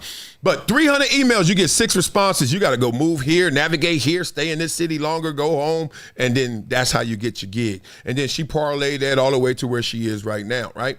And she's hosting the studio show. Is that Amazon? Yeah, I think it's Amazon. So, you know, she had the podcast with Joy Taylor. She was like, nah. I don't know what you up to. She got out of that pretty clean too. You know, a few people were talking about it like, wait a minute, didn't y'all have a podcast? But she was like, I got out of that before I knew. You know what I mean? Like, oh, okay. Maybe you knew before everybody knew, so you got out before we knew because you knew. You never know. But the point is she got out of that pretty clean. She said, I love you, Joy. You be my homegirl, but not my coworker. I smell it. It reminds me of 2 things. I just want to get 2 things off my chest and let you go on this topic. One, how I got into the game was real simple too. I had done too many interviews because I used to play and I talk a lot. So one day ESPN's like, hey, will you come up here and do the car wash? You know the car wash. Fly to Bristol and do all the shows. Oh, yeah. I'm like, damn, I'm retired. They still want to talk to me? I must have had a good career. Turns out I get there. And shout out to Amina Hussein. If y'all don't know who she is, she's a big-time exec. She's at Amazon right now. She's the head of talent for all the shows and stuff, so she basically brings all the people in.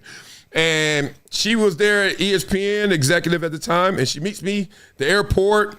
Actually, Carol Meyer, her assistant or another executive, meets me, and then we all have dinner at Cheesecake Factory. That's all I remember. We had the cheesecake, and Amina is a real one from Oakland. She just talking to real. She's like, look, hey, get some rest. Tomorrow, they're going to be looking at you. I was like, oh, really? I was like, damn, really? I was like, what's cracking? She was like, well, you're going to start on Mike and Mike, and then you're just going to do a bunch of shows, and, you know, something good could come from it. All right, I went to bed, woke up next morning, Mike and Mike.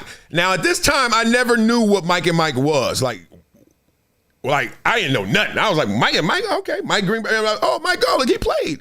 Oh, I know Mike Golick. And we talking, I'm just doing me, just talking stories. And I was like, when I got off that show, my phone exploded. I was like, y'all watched? I was like, this is a radio show. Y'all watching this radio show? And they were like, dog, that's the biggest show there is. I was like, what? Mike and Mike? I'm thinking about like going on First Take, or at the time, no, it was Cold Pizza. Yeah, I'm thinking about Cold Pizza, and then I'm thinking about what was the other one they had? Like NFL Live. I'm thinking about that Sports Center. I'm like, everybody like Mike and Mike. So the point is, it comes so many different ways how you get there. Just stay alive, survive. Stay alive, survive, and then thrive, okay? Stay into it. And one more thing that I loved about what she said is, when I was with the Chargers, this is a cheat sheet. When I was with the Chargers, we had that luncheon, that every year kickoff luncheon. All the CEOs in the area, all the sponsors and the brands and partners that we have, we'll all go into one big, one of the big halls at the hotel, and the ballroom, yeah. And then everyone gets a table, so it's like 4 or 5 execs, and then it's 1 player per table, right? So I'm at this table. LT's at that table. Drew Brees is at that table. Junior Seau, rest in peace, the late great, that table. Rodney Harrison, that table. Curtis Conway, that table. Tim Dwight, that table, right? We all different tables. Now, there's a spirit in the room. We don't really want to be there, but it's a free food, free luncheon, and you get to meet other people. So what I learned early is to network smartly, like be smart with your networking. So what I would do is sit there and just talk to people. Like, look at this dude and his wife or his coworker, and just clown. We just joking. I'm like, they're like, how the NFL? I was like, how's it? How's the company? Shoot, what you doing? What's the P&Ls looking like, homie? You know, I turn the tables on them, right? Give them some of that Columbia. And then we having fun. They're like, oh, we got to stay in touch with you. I was like, I love it. You have a card? And they give me the cards. This is what I did. My nizzles, my little cousins, fake cousins, but they really my cousins. See, my mama's gone. You can tell my mama gone now. Rest in peace. So now my nizzles, I would give them a bag of cards. All those cards. I was like, here's the email. Cut and paste, change the email address based on this card, change the name, send it. And it all said the same thing. Oh, it was great meeting you. Love the conversation. If you ever need anything from me, I'm here. Love to stay in touch with you. And also, if you want to come to a game, I have a couple tickets for you. Just reply, and I got you. They all replied. Every single person will reply, oh, my God, amazing. You were such a great person. You ever need anything from us in the company or everything, whatever, we look forward to building a great partnership and relationship with the Chargers and you. And then only one person ever asked for tickets. So look at that. I paid my nizzles $100. That ain't nothing. To go right back to all these CEOs and execs, good things, and only one of them even asked for something back in return. But look at those tremendous relationships. It helped build me up, helped me have a network, and it helped me get to my opportunities that were after playing ball. Just wanted to hit y'all with that. Everything ain't about no beef and no drama. Everything ain't about Draymond and K-Mart. You know what I'm saying? Nah, real spit. Let's see what y'all talking about in the comments before I get to this next topic. When is Thanksgiving? What we eating? Anybody eating something weird? Like anybody having tacos for, you know what I'm saying? Anybody having a sandwich? Oh, man. Okay, here we go. Oh, somebody gave me love, said I was way too clever for ESPN, period. Thank you, appreciate it. I don't believe that, but it was fun. No, I'm not too clever. Wiley versus Golick, Bruce Smith versus Reggie White debate. I still remember. Epic. Oh, yes. One of my strongest debates is when somebody tells me that Bruce Smith wasn't the greatest DN ever, and I'm like, I think I know too much for this topic. I mean, they literally have articles written, I was the next Bruce Smith. I am an utter failure. But, I was like, y'all need to take that down. But I studied the position, and I studied what Bruce Smith had to do and what he was asked to do and what he ended up doing. And then I saw the same, and I had to do the same with Reggie White, et cetera. This is no shot to the late, great Reggie White. But come on, y'all. A 3-4 defense, and you get 200 sacks? You playing over the center? You going all up and down that line? Okay, and then we get this last one, Terry Kilpatrick, just because he wants this out. Okay. Wiley, if Shedeur is below average, then where's Dillon Gabriel, who you said was a better quarterback? Dillon Gabriel was a better quarterback coming out of college. Don't believe me? He got drafted higher. Don't believe me? He went to the Heisman. He was a Heisman finalist. Say what you want. It's just that, okay? You ain't got nothing to say other than Shedeur got this and that. I was like, that ain't the same. Okay, trust me, you'd rather be drafted higher and be a Heisman finalist than not. So let's stop there. Preseason, Dillon Gabriel beat out Shedeur. You don't believe me? Watch the Rams game. Tell me if you've seen any game like that from Dillon Gabriel. So at the time, I was right.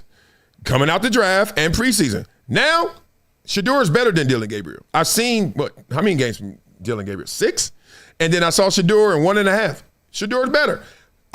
Yeah, that's called being an evaluator. Like your junior year may be different than your senior year. Like saying Jayden Daniels was the man his rookie year is not the same as saying he's the man right now. He's a different man. CJ Stroud's a different dude. Like, keep up with this. Stop trying to just be argumentative. Like, golly.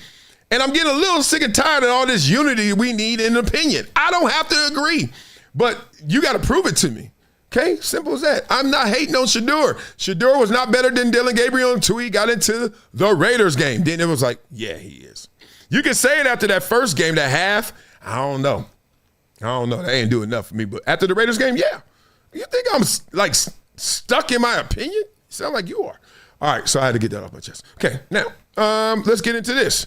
What is Dan Hurley talking about? Y'all like college basketball? Well, Dan Hurley obviously does. He coaches UConn, but you know what? He says a lot of people don't like college basketball. That includes ESPN FS1. And he says TNT is doing it the right way, but the rest of y'all sorry asses ain't talking about college basketball. He says TNT and True TV, I love what they're doing with college basketball. They've got legitimate studio shows. I think they're doing a great job covering this sport. They're talking to players post-game on the court, and I love how they're covering the game, okay? And then he's like, oh, well, they know that Fox is covering their game this weekend, and there's ESPN out there that always markets college basketball. And he's like, we just got to market it better. It's got to get covered more. It's got to get covered better, Morning talk shows should be talking about who's the current best team in the country. You can't take 10 minutes, 15 minutes with these morning talk shows on FS1 or ESPN. You can't take 10 minutes away from talking about the backup quarterback on the Lions. You don't want to talk about college basketball and some of the great players in this amazing freshman class? Get excited about college basketball before March Madness? It's like the fucking best shit. I love me some Dan Hurley. Dog, Dan Hurley is a funny dude. Because he is a coach who's like, oh, no. Don't get it twisted. I am a player who is coaching. He is a nut. But he ain't lying. What happened to college basketball? I don't even want to go long on this because there's no argument. What happened? I remember growing up, St. John's, Georgetown, let's go Warriors.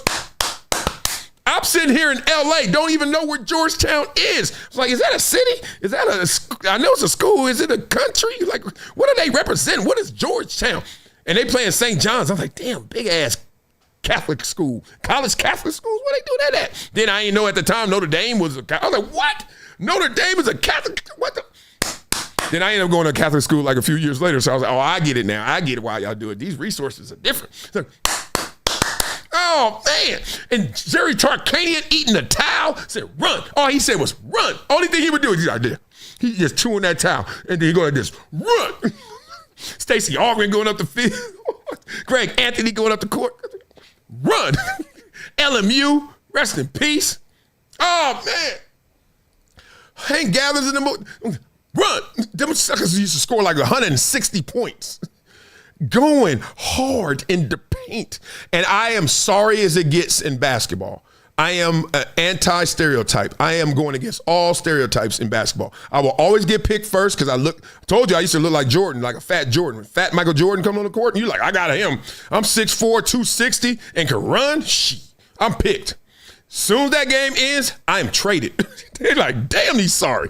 I was like, what do you expect? Like, this is why I hate stereotypes when they limit you, even though they're true. Black people know how to play basketball. Not all of us, though, right? Black people vote picture with him, too. I was like, man, he working out. I'll leave that boy alone. Let that boy live. But, dog, so good. Dog, so good.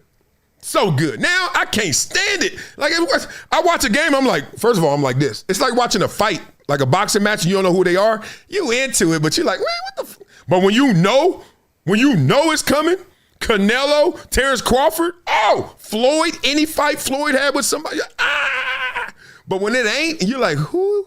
What? Who that? I'm watching these games now, I'm like, who? Now, it's getting better because my generation, their sons are playing, so that's fun. Like Carmelo Anthony's son, was Sion, he's out there, I see him. The Boozer twins, I see them. Who else? My boy Isaiah, shout out to Isaiah, he's the guard at Colorado. I think he's dropping 24 a game. This dude, I got to get out of here on this story. This dude, so y'all know Chris Johnson and y'all know Corey. All right, so Chris Johnson is a world-renowned trainer, him and Corey, Just Hoops out here in L.A. My son goes there, a bunch of kids go there. Anyway, you go there and get your game going.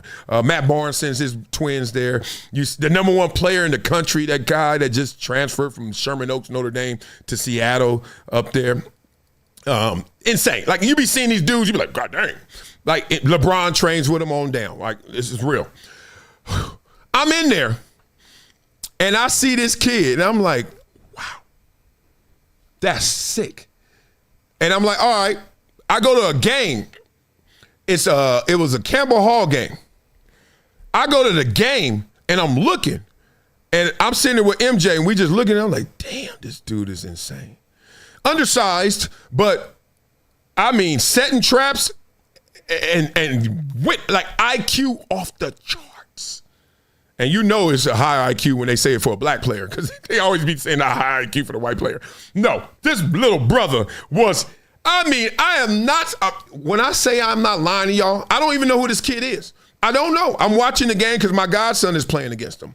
He goes to Crossroads, and they got a squad now. They didn't have a squad then. Now they got a squad. They got this 6'10 dude. Oh, sick. This 6'10 dude on Crossroads is a sophomore, and he jumps out the gym. He jumped one time. His belly button was on the rim. I said, God dang, they're going to be sick. Anyway, so I'm watching this little kid just kill it. I'm just touching MJ. I'm like, dog, look at this. And he's like, he's pretty good.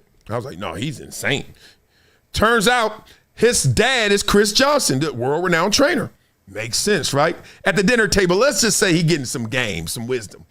So now you look at him. Y'all know who I'm talking about? Watch Colorado play and watch that guard. His name is Isaiah. Isaiah Johnson. I don't know if he's going pro. He should go pro. Obviously, he's going pro. I mean, he should. But I don't know how they trip on that size stuff. Like, I think he's 6'1". I don't know. Woo! I have not seen somebody lead a court like since Jason Kidd in high school or something crazy. Anyway. All right, beat up in the comments. What y'all talking about? Appreciate all the love. Y'all still rocking with me? Yeah, man, I don't just be talking. I be talking with some story.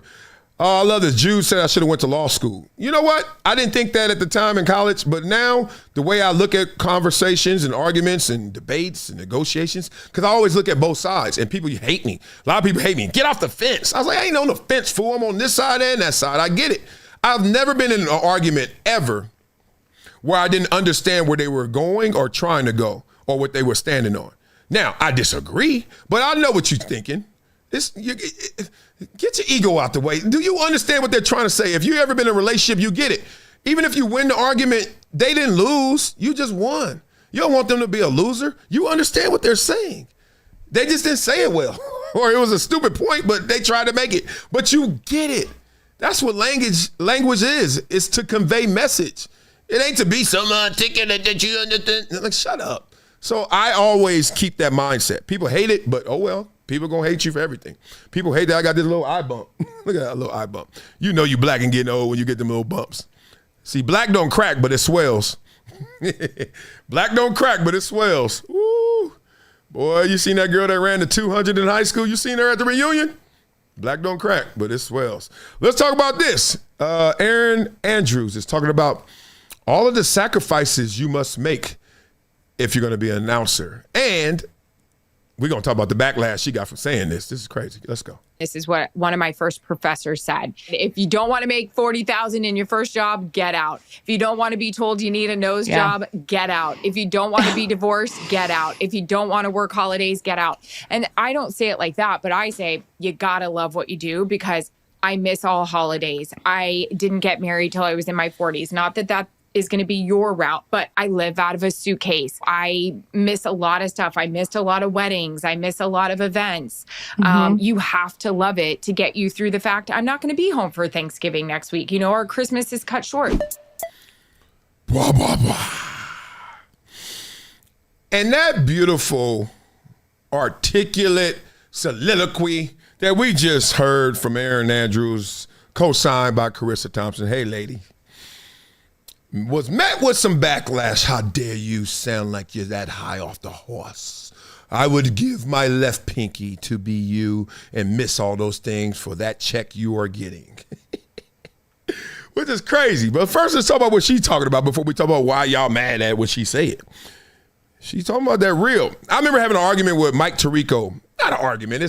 I mean, it was in jest, but it was like we were saying our points. This was when I was doing studio show. This was when Mike Tirico was doing what Mike Tirico's still doing, which is traveling the world doing events. And I saw him at the airport once, and we was like, oh, what's up? And he was like, he tell me what he up to in his schedule, and I was telling him mine. And I was like, yeah, I just finished doing the show and I'm going home. And I was like, what are you up to? He's like, oh, I'm about to go to Turkey, and then I got to go to Germany and Japan, and then I'll be back. I go to Omaha, then I'll be in LA for a day. It's like, Mike, you like that? He's like, I love it. It's the best. I was like, really? I was like, what about home? What about family, kids, wife, all that? He's like, they get it. They understand. I was like, I bet they love that house too. He's laughing. So then we going back and forth. He's like, no, look. He's like, look, what you do, amazing. Studio, I love it too. He said, it just doesn't have the energy, the atmosphere. You're not there. And he ain't lying. Because whenever I go to a game, obviously I go to all the Charger games, Clipper games, season ticket holder. When I'm at the game, I'm like, it's therapy for me. One, it's energy and therapy. It's energy because I'm like, everybody here, let's go. We could lose our voice. And then your team do something. Last year, JC got an interception, ran right in front of me, threw the ball up to me. I caught it, dropped it. Everybody bum rush. I elbowed, chicken wings, got the ball back, gave it to my son. I'm about to cry right now. My son went to bed with that ball. Night, move the pillow, football. Thank you, Charger. It's insane when you're there. When you're there, you get all these opportunities and experiences, right? I get it. But, man, damn. To get there, though, the game is at Sunday at 1 o'clock. Why am I here Friday night? Why am I leaving Sunday night or Monday morning? That's a lot. And that's just one. You got to do more. The bigger you are, the more you got to do. That's what Erin Andrews is talking about. She's like, dog, y'all don't understand.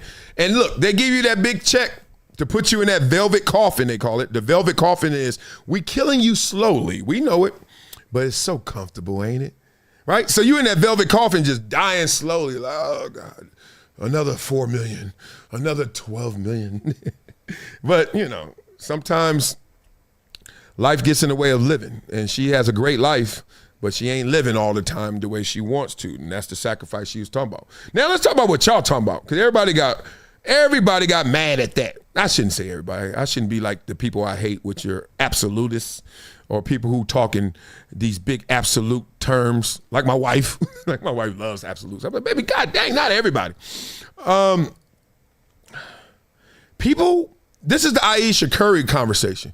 People get mad when you get paid a lot and complain. When people should understand, whether you're broke or rich, there's something to complain about. Now, I'm not a complainer. That doesn't mean I don't understand when people complain. Not everybody built like me. I'm not built like them, right? Not everybody is the same. So if someone's complaining, or worse, not even complaining, because I don't think Erin Andrews was complaining. She was explaining, it rhymes, explaining that to get that check, oh, I got to give up some flesh, chunk of flesh. They take a chunk of flesh every time I get that big check. Oh, I don't know about that. You know what I would do if you got paid? No, I don't know what you would do, because you don't know what you would do, because you ain't put yourself in position to get this. Shut up. Stop acting like your life could be different if you lived a different life. Well, do something different. You act like I wasn't 6 years old like you. I hate when people do this. That's what I hate. Like, everybody ain't gonna go to the league. I get it. Everybody ain't gonna be Erin Andrews, an announcer. But you could be your best version where you ain't even looking at her and mad at what she doing. Now, are you doing that? We all was 6 years old. Take your ass to class and learn. Were you paying attention, or was the class babysitting you? Hate when I hear that. And then it turns into this big old loud conversation of, it ain't no opportunity. It ain't no chance. Ain't no way I could do that. I don't know. I don't know about y'all. I know in this world, if I want it to be, it is up to me. Now, everybody can't make the NBA. Everybody can't make the NFL. Everybody can't be Erin Andrews. Guess what I said, though? I said, either I'm making the NFL or I'm going to be a school teacher. You think if I was a school teacher right now, I'd be over here talking about, I can't stand Marcellus Wiley. Always talking that shit. I feel like I love my life. So when you love your life, you start looking for other things to love. When you hate your life, you look for other stuff to hate. So stop telling on yourself, God dang it. All right, let's get into the next topic after I beat up these. Oh, this is my favorite topic. Not the best topic. Maybe it may be. This is just good. This is just good. Okay, let's see. Okay, gotcha. Some people talking. Oh, y'all talking to each other. All right. I'm about to go back to this comment. Jude, your husband calls me your YouTube boyfriend. I love smart people. Well, hey, what up, Jude? What up, girl? I hate to be rude, but tell your husband, tell that dude, you over here eating with that dude with the food in there. Let me stop. Love. I love people that love people. I love it. That's it. Okay, let's get into this. This, I got to show y'all right now. First of all, okay, this is the scene. I don't know if this high school or whatever, but this girl right here, white and gray goes so well together. She about to start something or finish something. I don't know. This looks like high school or even a JUCO or college. I don't know. Anyway, this is me. I am not her. I'm the one she's about to walk up to. And I love this. This is the best. Let's go. You were talking shit about me? You talking shit? You talking shit? No, I wasn't. So why the fuck everybody say you talking shit? I don't know. Who asked him? Give her a round of applause. Let's start it again. There's no better answer. Somebody stinking on their feet. Lady in the gray and white that matches so clean. Do not proceed. Do not proceed. When someone is that alert, that in tune in the moment, you just came and messed up her whole peaceful existence. She just walking with her backpack. She drops her backpack, immediately sensing alert. We have danger, danger, danger. And then you ask her a question and she gives you the best response, which is, I heard you talking shit about me. She says, oh, well, won't you ask them? If you don't get up out of there, you about to get taxed. I done played too much football to know when that boy look like that, he ain't the one to run that, coach. You be like this, coach. Coach be like this, run it back. You be like, no, don't run at him. Oh, but she did. You were talking shit about me? You talking shit? You talking shit? No, I wasn't. So why the fuck everybody say you talking shit? I don't know. Who asked him? Nobody was talking right anything about. What? You gonna do something? No, I'm not gonna do anything. Don't do it. Don't do it. Don't do it. Talking about you. Who said that? Bitch, your friends. What the fuck? I know I'm cutting this one up and I shouldn't do this. I'm just amazed. She wants nothing to do with this. She got on her Crocs. She's good. You got on your J's. Look like K's. I don't know if those are really Jordans, but whatever. You got them on. You good. You Gucci. Leave her. She had dropped her book. Her papers came out. That's how relaxed she was. The backpack is open. The backpack was open. It was unzipped. This girl don't want no problems. Why are you messing with her? Let's go back. All right, I won't cut it no more. Oh, wait a minute. Oh, I didn't notice that. Look at this little sniper. First of all, somebody filming this. Why don't y'all stop filming this and break this up before somebody get hurt? More important, watch your own girl. Watch your own girl. Hey, I get that phone. I got that. What? You gonna do something?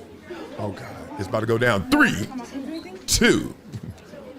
Oh, don't do the old play it off. I'm about to hit your ass. Bitch, your friends. Why the fuck you talking shit about me? Bitch, I'm You're wasting time. You're wasting time. She hot. Sour. You want to Bitch. No. Okay. She swung first, but didn't really connect. Hit her head. Oh, you on your back. Oh, Joe Rogan. 1, 2, 3, 4, 5, 6, 7, 8, 9, 10, 11, 12, 13, 14. 14, 15, 17, the police comes after 18, 19, 20. You ain't even got one, half. 20. I want the soundtrack in the background. 20 to half. What? You gonna do something?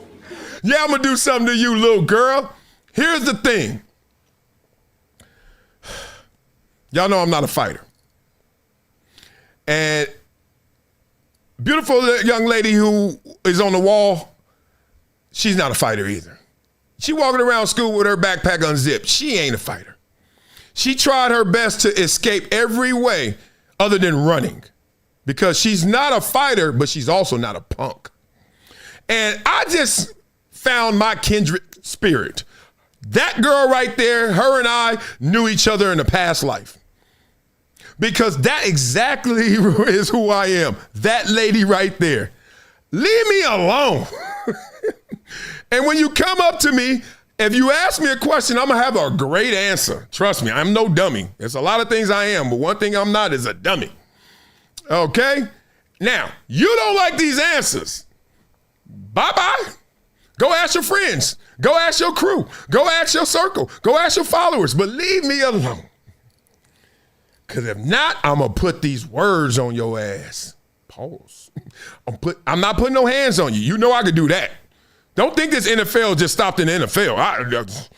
Don't do that. I'm not fighting you, though. I'm not fighting you. Don't swing either, because then I got to do what she did, which is defend myself. And that's not going to go well for you either. She won 20 to 0.5. 20 to half. My point is, leave me alone. Anybody out there that wants beef, and I got a lot of articulate beef, a lot of, here it comes. Who got beef? Oh God, now she all preparing for these moments. Look, I told you my wife is the worst. They already know about you, baby. She coming here now, look, she wearing her fourth season rope. Oh, whoa, wait a minute, chill. I'm going to spin. Oh, okay, get up out of here. You go stripping on cameras. Let me get it. Don't try to, no, your 15 seconds up. We talking about this girl getting whooped. You about to spin for real again? Yeah, 7 o'clock class? Yeah. Okay. Love you. Get it, my muscles back. She is. She getting thicker again. I like it. I love it. My beautiful wife. She coming in here fresh. Tomorrow she's gonna wear a Louis suit. She'll be like, oh, it's just going to the bathroom. So here we go. Oh my God. Oh man. So I'm looking at this girl and people be coming at me. I'm like, dog, let's keep these words.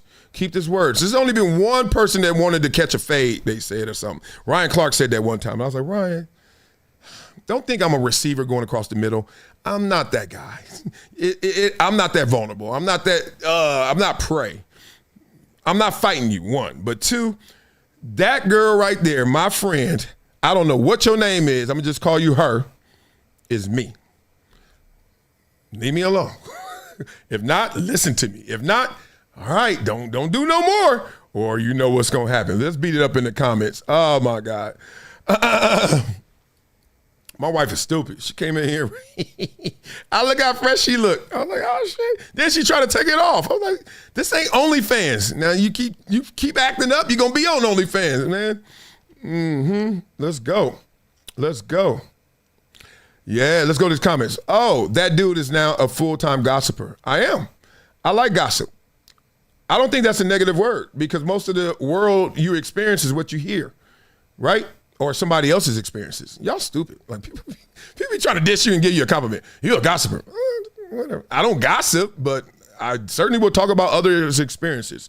I would talk about other people and other experiences. I talk about the same thing everyone talks about. Nouns. You know what a noun is? It's a person, a place, or a thing. Watch any show that you like that doesn't gossip. They don't gossip, right? This show doesn't gossip. Whatever show you're talking about. Now watch it and tell me if they talk about nouns. A person, place, or a thing. And if they do, they gossip. You ain't graduated. I know you didn't. You try to joke them jokes. Man, people don't get it. Come on, man. You got to get smart. At Clakey or whatever. Man, you don't get it. You don't understand how this world works. No show ever talks about nothing but nouns. They all do, right? Do I need a guest? Do I need a co-host to say, let's interview somebody? So if I do Club Shay Shay, is that gossip? Yeah. No? Oh, okay. Oh, if I do The View, is that gossip? Yeah. No? Oh, okay. If I do First Take, is that gossip? Yeah. No. Were they in the huddle with Dak? Were they with LeBron? See?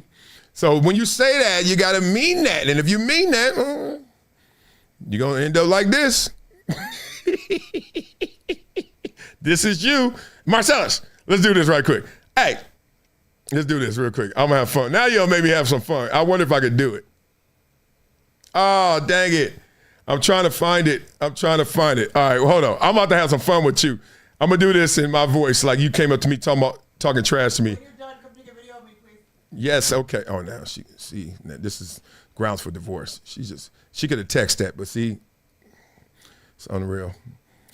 All y'all who are dating someone, thinking about making them your fiance and then your wife, just stop there. Let me stop. Oh God. I got to play this video for the people who hate me. All right, I got to do this.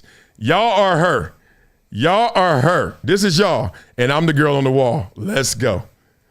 Hey, Wiley, what's up? Hey, I heard you be talking that trash. You be on that show gossiping all the time. You just mad at everybody. What you talking about? What? I ain't saying nothing. What you talking about, big dog?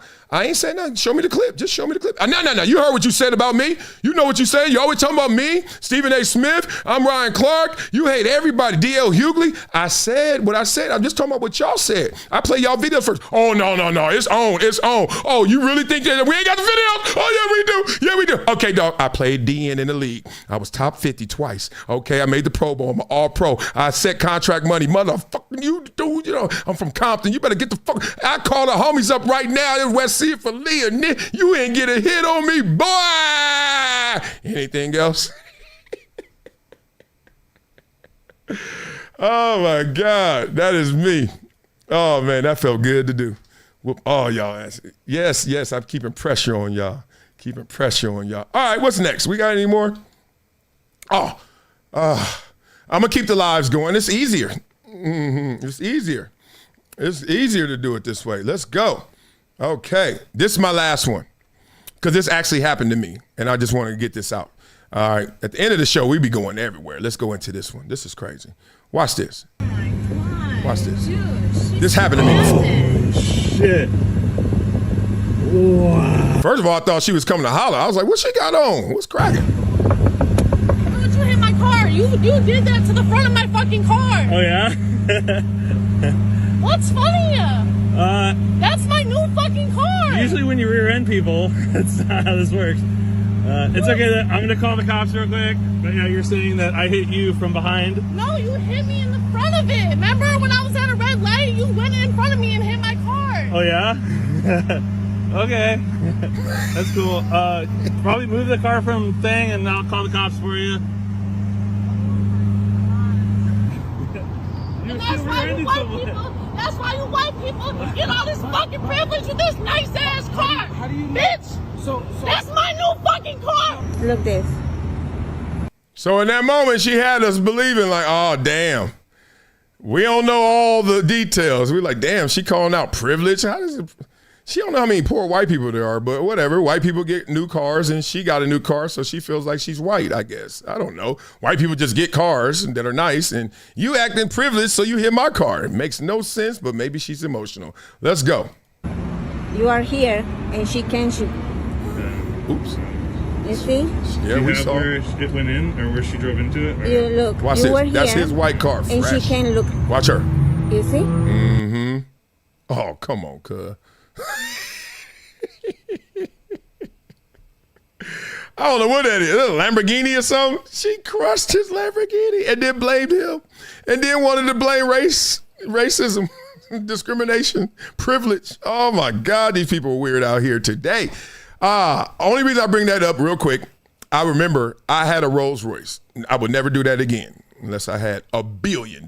But nah, I had a Rolls Royce, right? Doing too much, just trying to impress girls. I won't even lie to y'all. It wasn't for the homies, nope. It was for me to pull up and then what did that song say? You don't have to say a word. I had a Rolls Royce. So I remember. And then I'm getting off the freeway and I'm stopped. And this lady, was it a lady and a dude? Or two people walk by. And then all of a sudden, right there on my car, it stopped at the light and I'm about to turn right.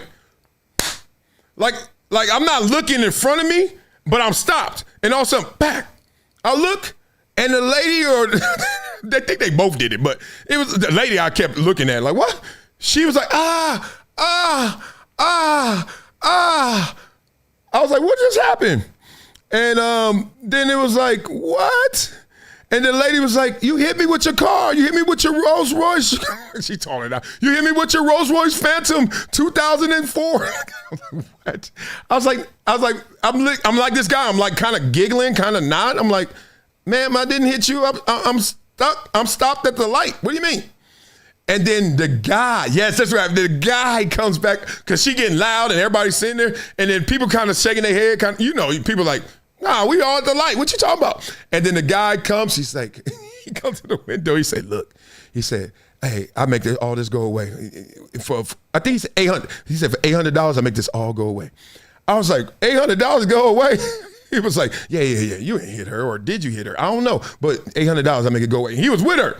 I said, all right, big dog. I got you, big dog. I said, let me pull over to the right here. Right? He's like, oh, okay. Then they both walked to the curb, waiting on me. Gone. They couldn't even get my license plate. You know why? Because, especially me, I never put license plates on my cars. They were always new and had them that, like, it just said Rolls Royce. And then the back said, he probably looking for my plate. He's like, where you going? Get his license. Rolls Royce. Get out of here, fool, trying to catch me slipping. Hell nah. Oh, man. Peace. All right, what's next? Do we have any more topics? Oh, we got one more. All right, somebody really wanted me to do this, and I get it. Someone wanted to know, is this stupid or is this funny? Like, doing this. And I was like, all right, I'll tackle it. Let's go. It can't be because you're looking this way and then you get your back blew off because you didn't slide the protection in the right way. Hey. Those are all things. Whoa. Please. Give me grace. It was a football analogy. Blah, blah, blah. All right, that's it. Paul's game. Everybody knows Dame Dash. Shout out to him. If he had trademarked this, he'd be a trillionaire right now. Shout out to Dame Dash, who is not broke. I just want to tell people this. I went trick-or-treating. One of my friends is his neighbor.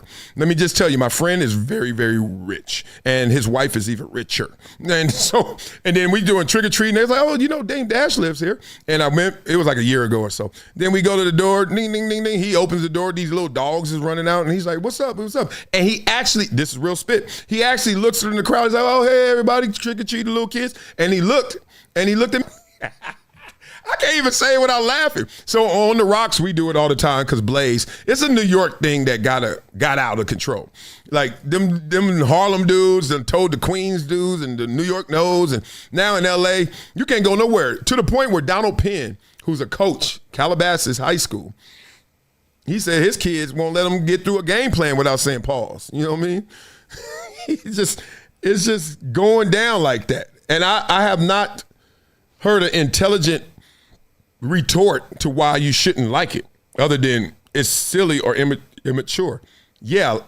Also, watching a game of big dudes run around and hit each other for 3 hours can be seen as silly and immature. You know what I mean? Why are you watching it and not taking care of your kids? Why are your boys running around? They want to play football in the backyard. Instead, you giving 12 hours to a TV and your phone as you check your damn prop bets. That could be seen and deemed as silly and immature. So, whatever. I just wanted to get into it. I like it. I like Paul's game. Call me whatever you want. I also like the Transformers. I also like tacos with ketchup, and I hope I have some today for Thanksgiving. Okay, Thanksgiving ain't got to be old dry turkey. It ain't got to be just ham. It ain't got to just be stuffing. Hams, greens, beans, beans, potatoes. It ain't got to be all that. It can be tacos with ketchup. All right, y'all. Love y'all. Hope y'all have an amazing Thanksgiving and on the real. Everybody have a great one out there. These lives are going to continue to go. When I wake up, if I can, I will. Okay, simple as that. And let me look in these comments. Oh, I'm sorry. Somebody asked a question I didn't answer. Most 9905. You better type fast, boy, because I don't know where that question is. Let me see. You better hurry up. Everybody else, have an amazing day. Yep, can't find your question, big dog. I'll do it for the next show. Love you guys. Have a great one. Let's rock together. Peace. It's been a decade plus that I knew that this day was going to come. Oh, this is not hyperbole here. Because I believe it's the birds.